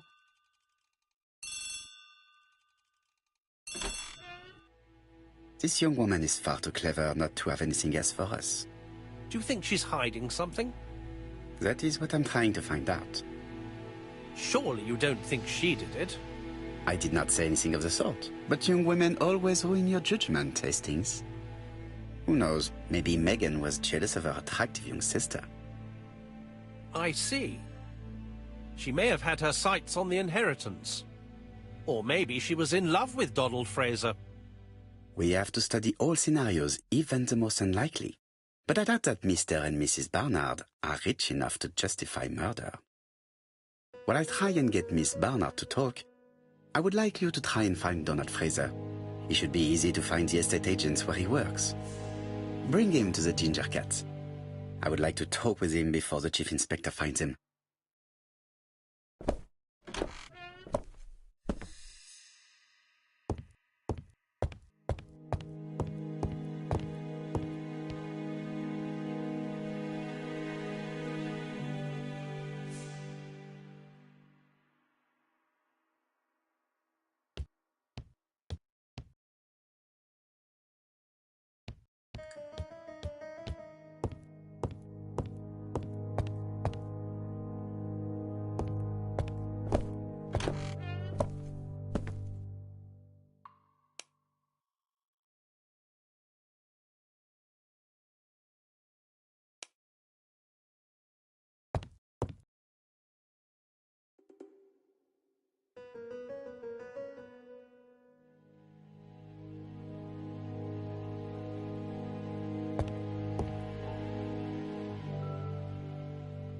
It looks like Betty was also a music lover, the same as her family.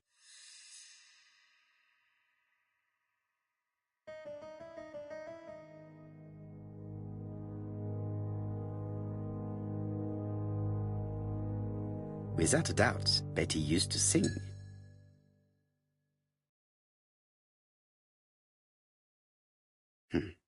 A box of new stockings.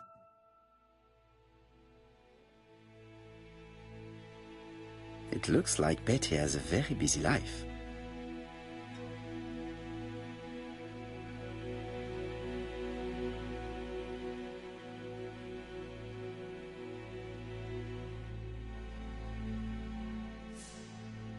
Betty liked luxury and going out, and being as pretty as she was, she probably did not have any problem getting herself invited.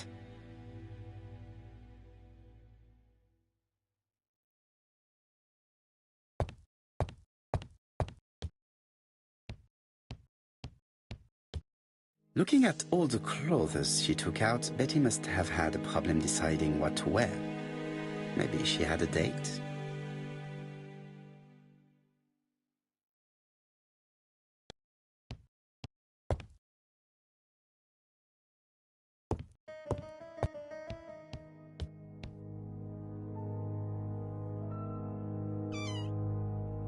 This small key should be useful to me. I've finished with this subject. Medicine to prevent voice loss. Did Betty have problems with her voice?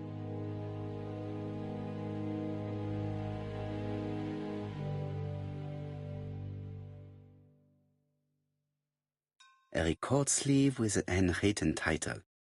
Betty must have recorded a demo. I'd be interested to hear it.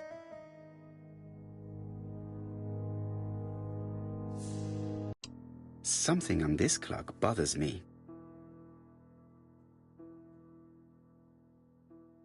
This wooden panel is blocked. I can't open it.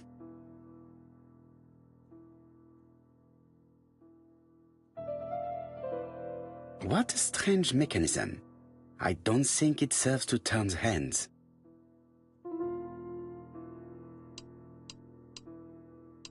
The cogs are blocked by these wooden panels.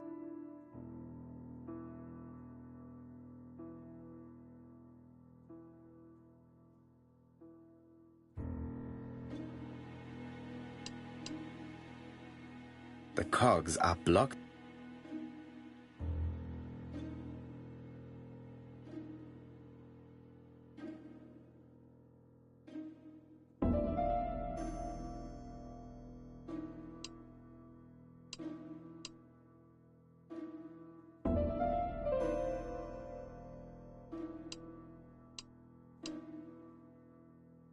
The cogs are blocked.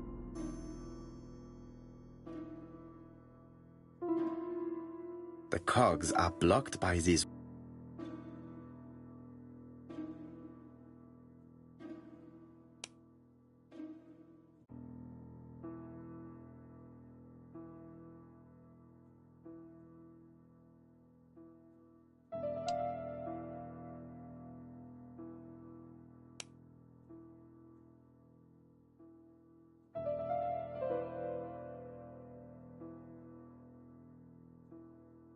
This metal disc is stuck.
that's better.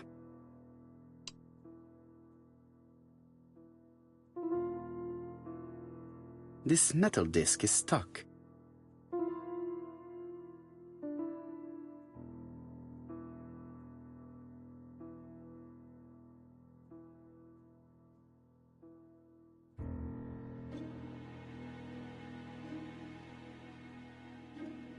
The cogs are blocked by these wooden panels.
The cogs are blocked by these wooden panels.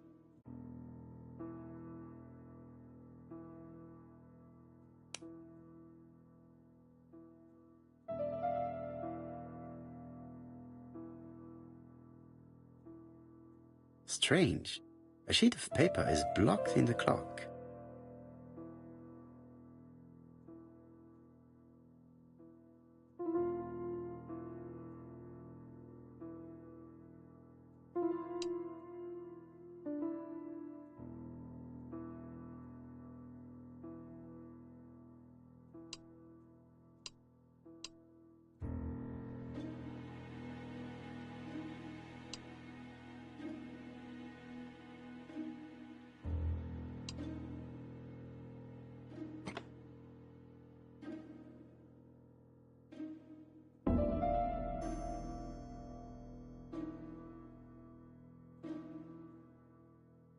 I definitely need an object to make these cogs turn.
I definitely need an object to make these cogs turn.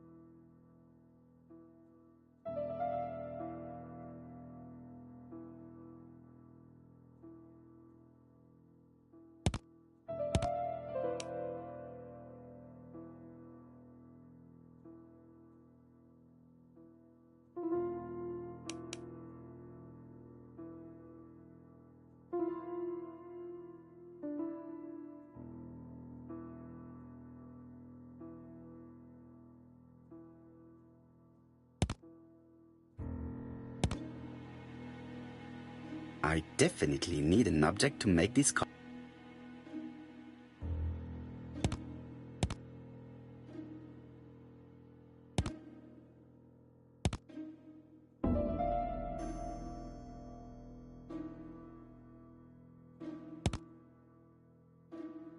I definitely need.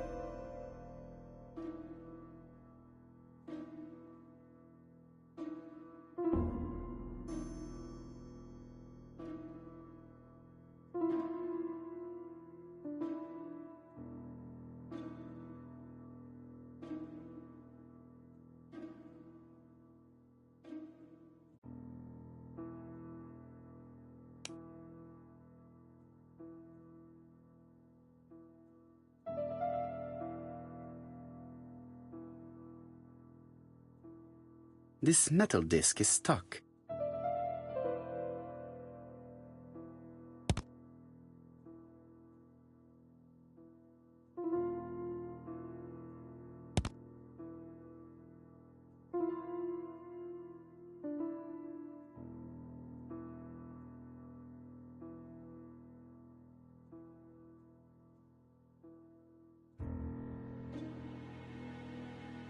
This decoration appears to be firmly fastened.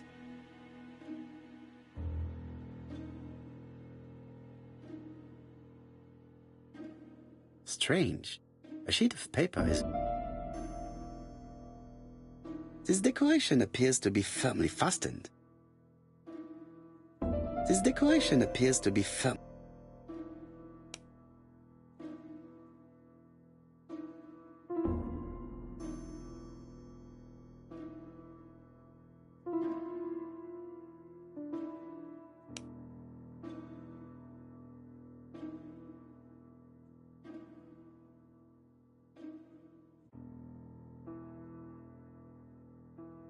This wooden panel is blocked. I can't open it. This wooden panel is blocked. I can't open it.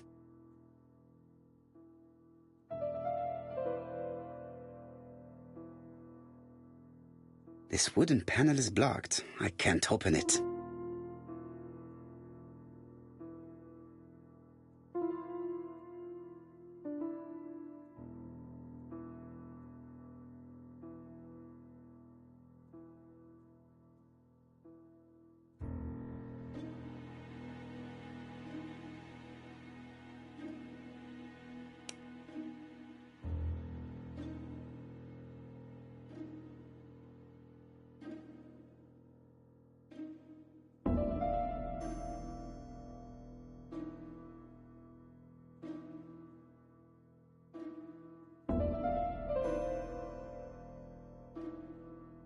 I definitely need an object to make these cogs turn. I definitely need an object to make these cogs turn.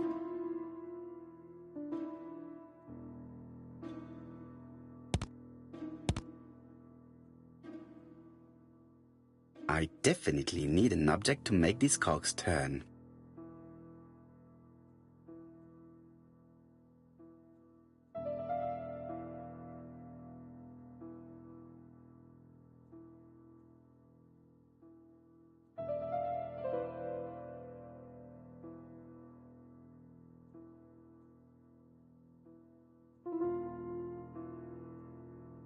This wooden panel is blocked. I can't open.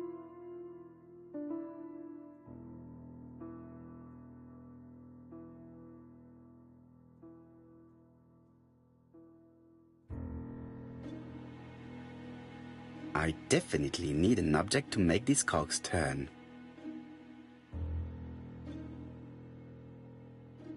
I definitely need an object to make these cogs turn.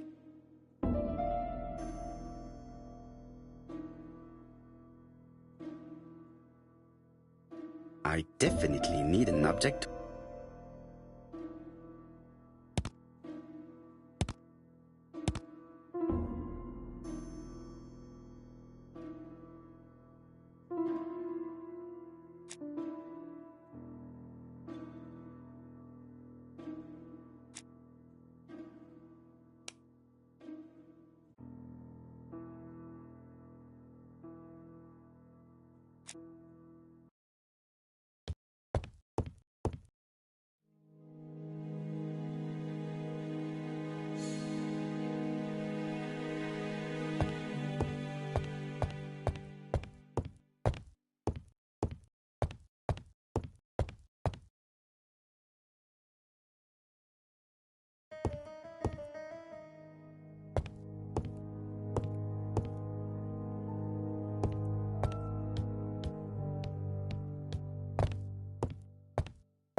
Something on this clock bothers me.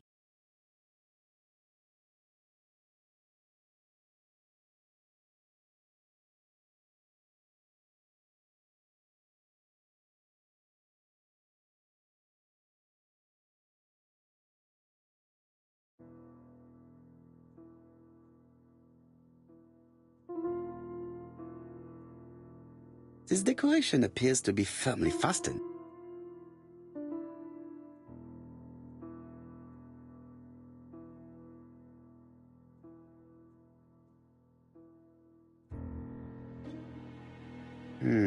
Could the screw be slightly loose?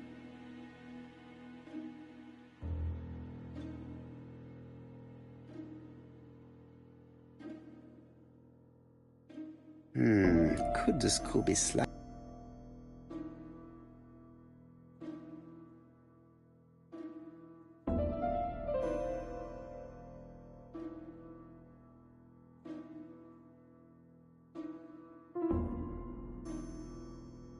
This decoration appears to be firmly...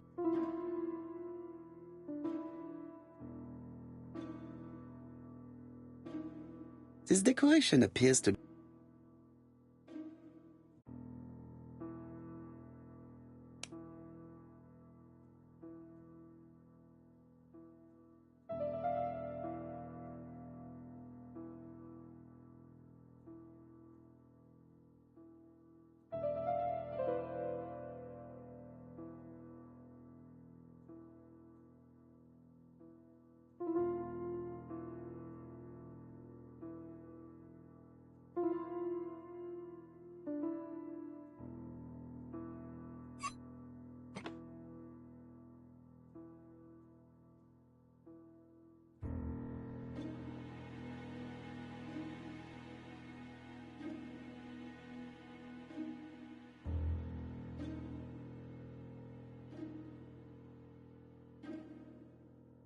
This wooden panel is blocked. I can't open it.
This decoration appears to be firmly...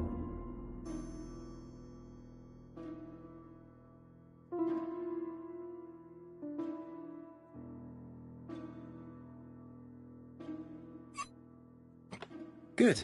It should be possible to open the wooden panel. Look! A key!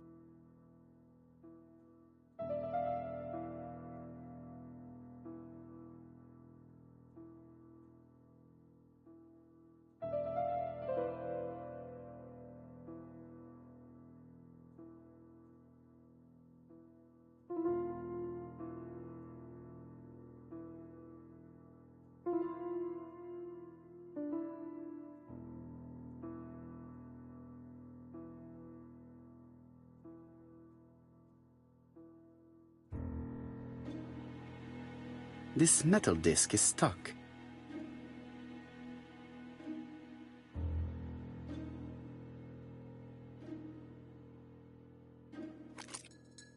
This could be useful.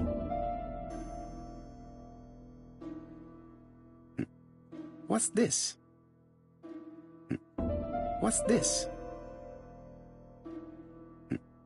What's this?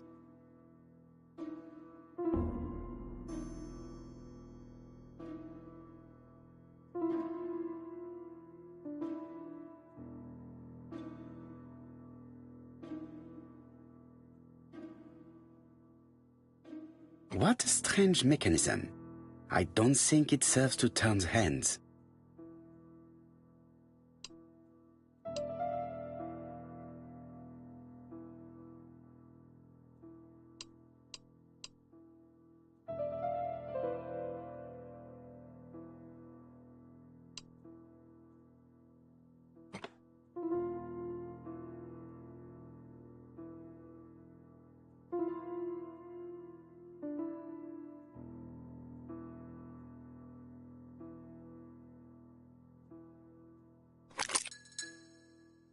The central cock is blocked.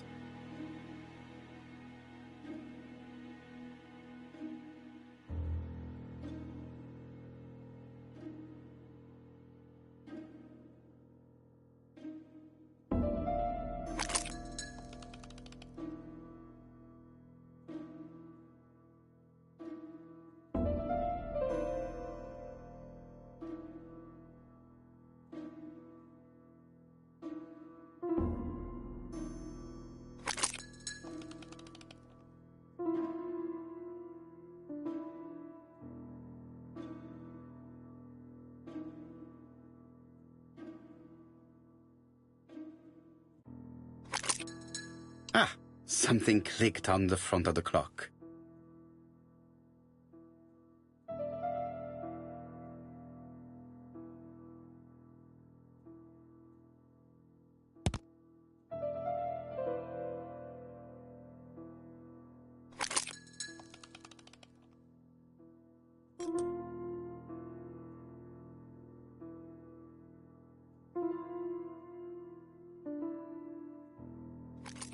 This could be useful.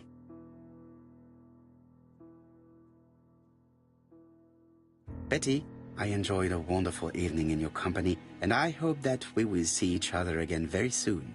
D. My dearest Betty, I know that your art is already spoken for, but you are the most beautiful dancer I have ever had the pleasure of meeting, and I am impatient to see you again. Adrian.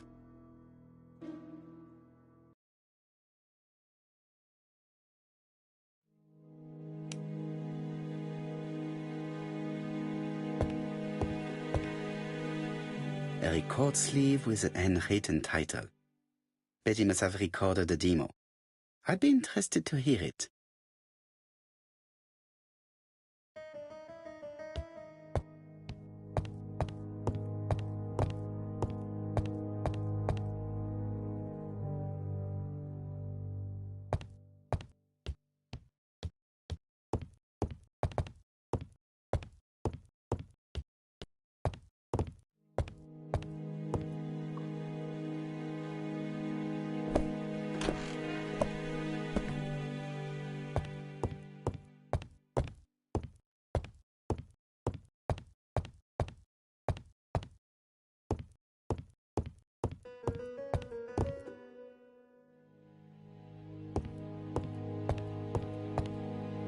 Their home is modest, but the Barnards are definitely music lovers.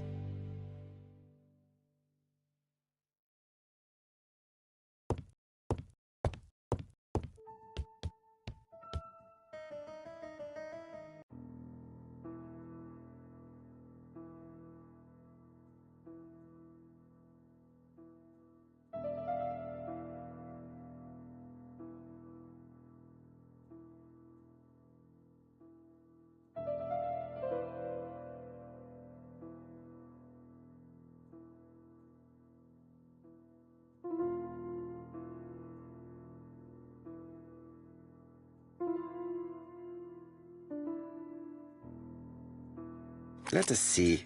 What is this cupboard hiding?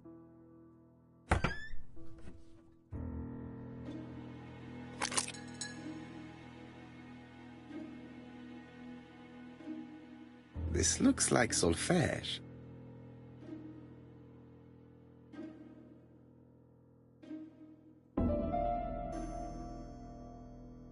This looks like solfège.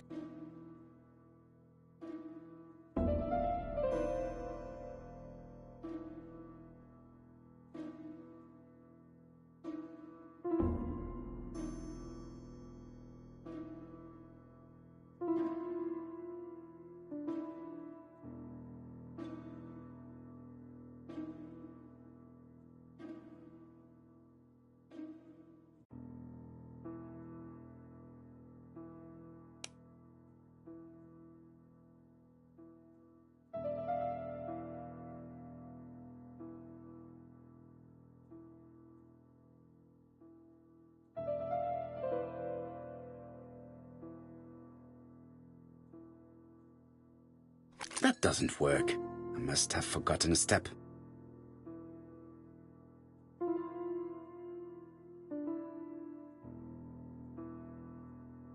This looks like solfège. This looks like solfège.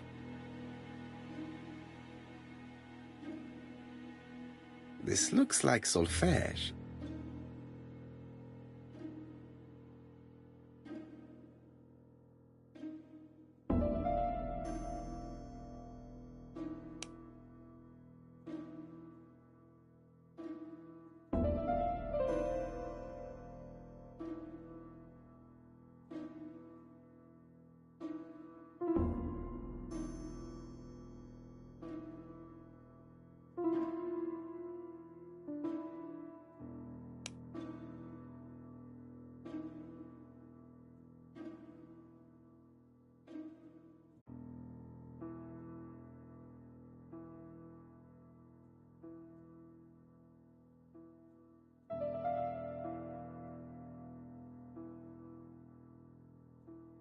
This looks like solfège.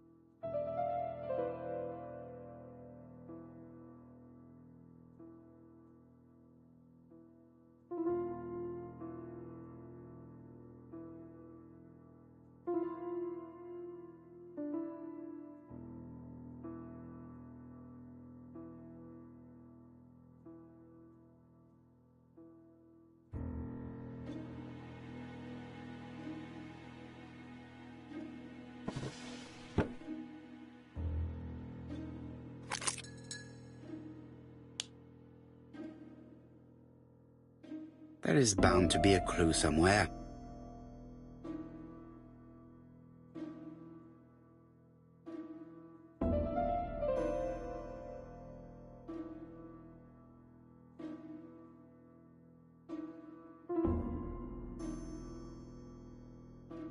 This looks like solfège. There is probably a link with what I saw in the drawer. This looks like solfège. There is probably a link with what I saw in the drawer.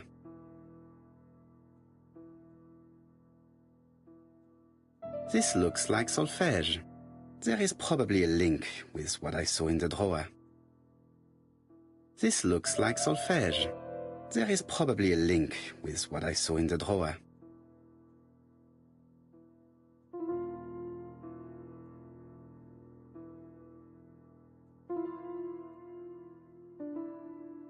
There is bound to be a clue somewhere.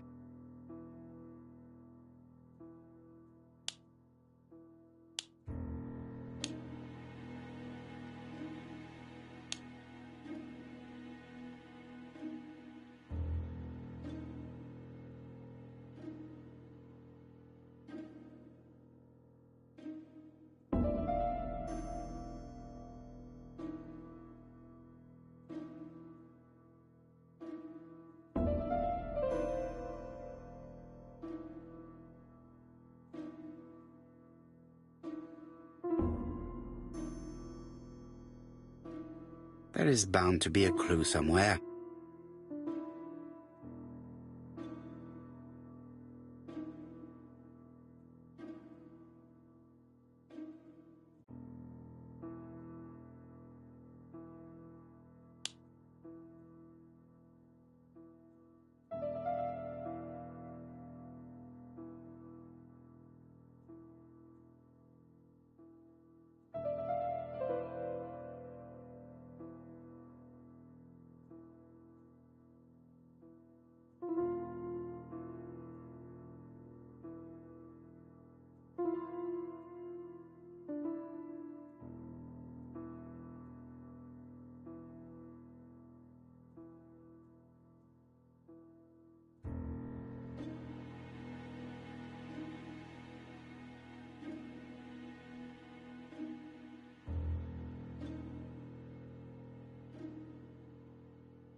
There is bound to be a clue somewhere.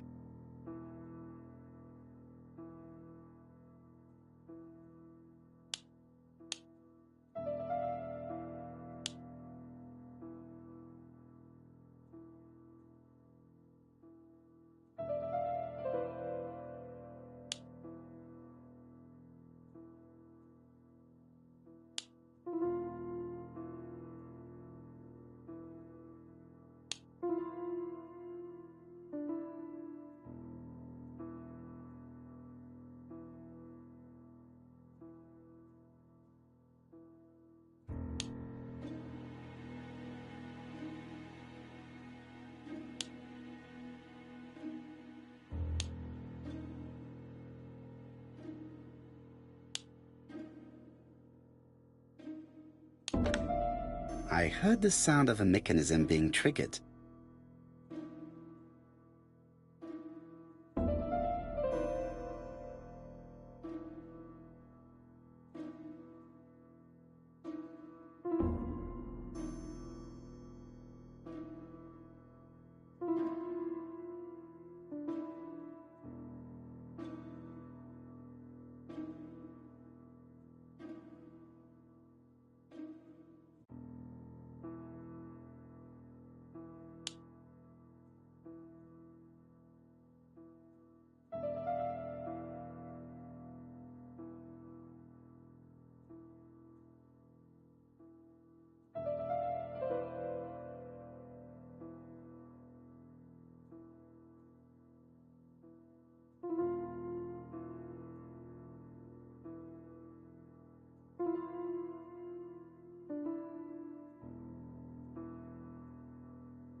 I just have to put the record.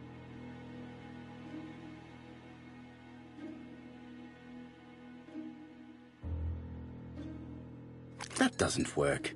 I must have forgotten.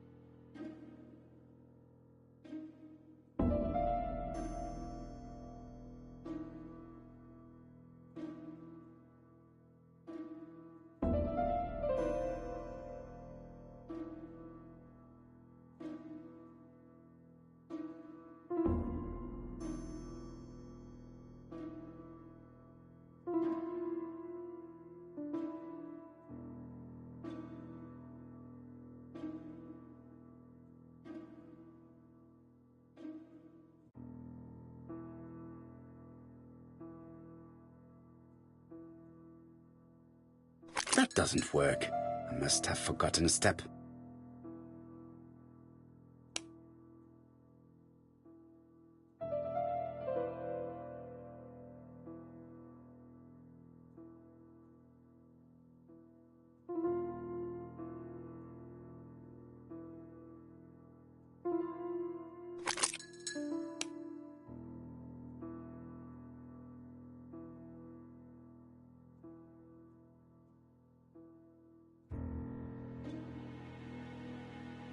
It looks like...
middle of recording.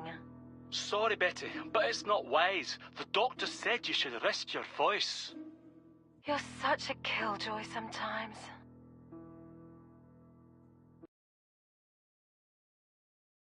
Betty was such a good singer. It's true. Did she have any problem with her throat? Yes, she had to be careful with her voice. Of course, she didn't follow the doctor's advice. If Don didn't insist, she... Well, it's too late for all that now.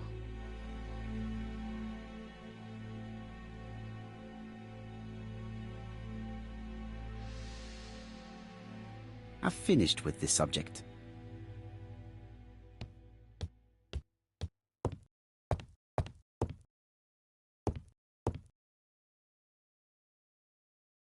It looks like this woman is single, but she has feelings for someone.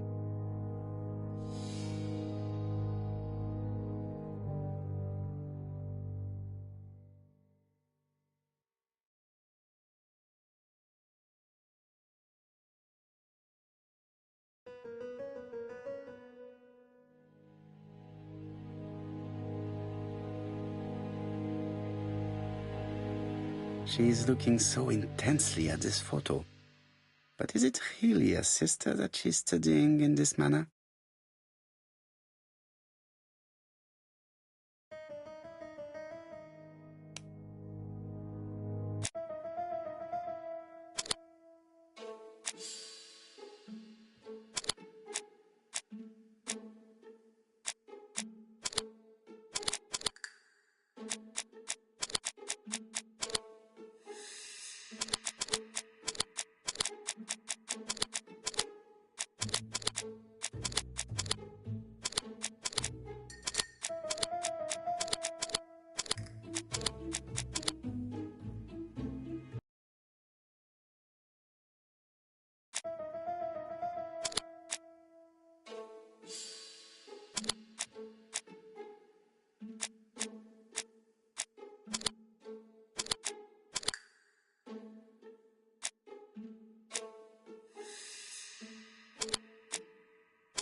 They made the perfect couple, am I correct? Yes, in a way.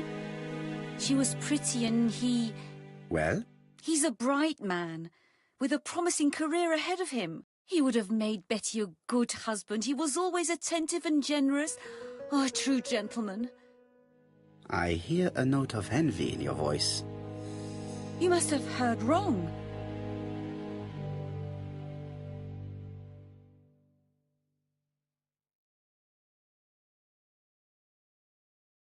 Donald appeared to be very much in love with your sister.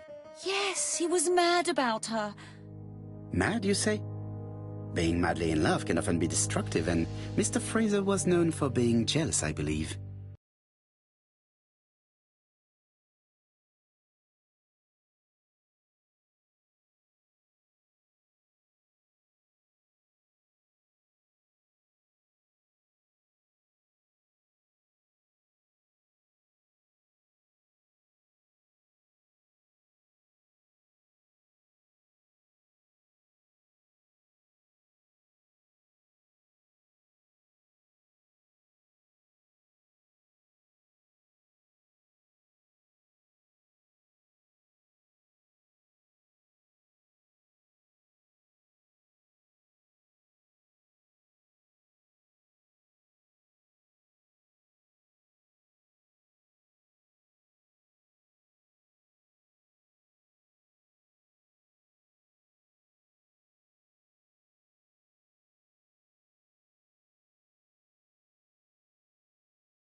No more than average.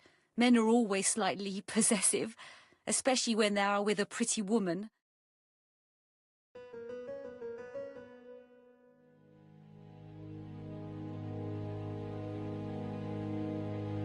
You are a poor liar, Mademoiselle Bernard. Excuse me, Mr. Poirot, but I do not see why you are interested in our humble little crime. It would appear that your sister's murder is the second in a series that we have to stop as quickly as possible. The first was in Andover, and the same as your sister, the murderer sent me a letter informing me that a crime would be committed in that town. Now can I count on your honesty? Yes, you have my confidence, Mr. Poirot. Don is a quiet and sensitive young man, slightly reserved too, and as is often the case with reserved people, when he flew into a temper, he completely lost control. He could be so violent. Betty was frightened. And when was this? The first time was about a year ago, but they rowed more recently. Donald found out that Betty had lied to him. She said she was going out with a girlfriend, but she went out for dinner with a married man. It was an awful scene. She told him that until they were married, she was free to go with whoever she pleased. Donald turned quite pale and started shaking and kept saying one day. Well? He'd commit murder.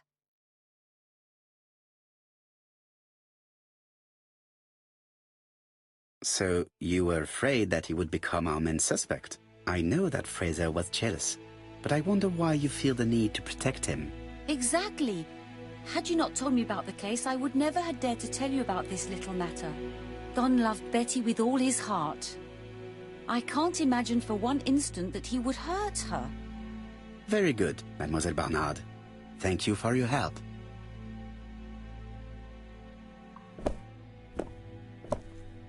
Fraser is at the Ginger Cat. The police haven't spoken to him, but they want to. Très bien, Hastings. Let's see him now. Au revoir, mademoiselle. My deepest condolences to your parents. Of course, Mr. Poirot. And don't be too hard on Don. He's more fragile than he looks. If you say so. Let us now try and get our brain cells to work.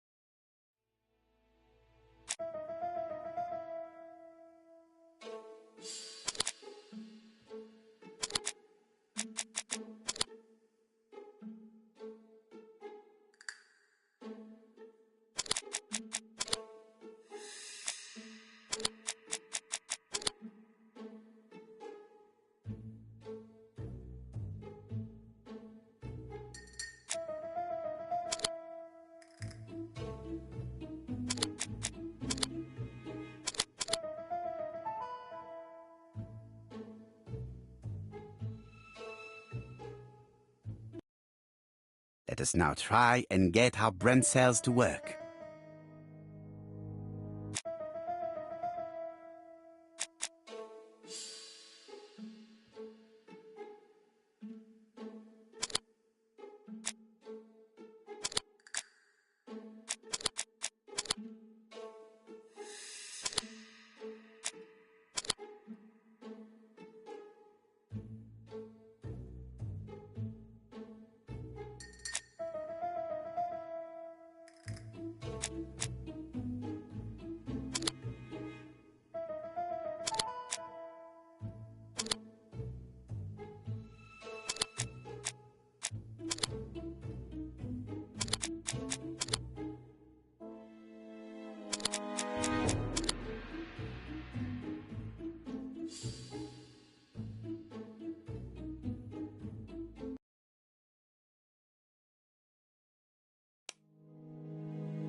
Mr. Poirot, I don't like being stared at.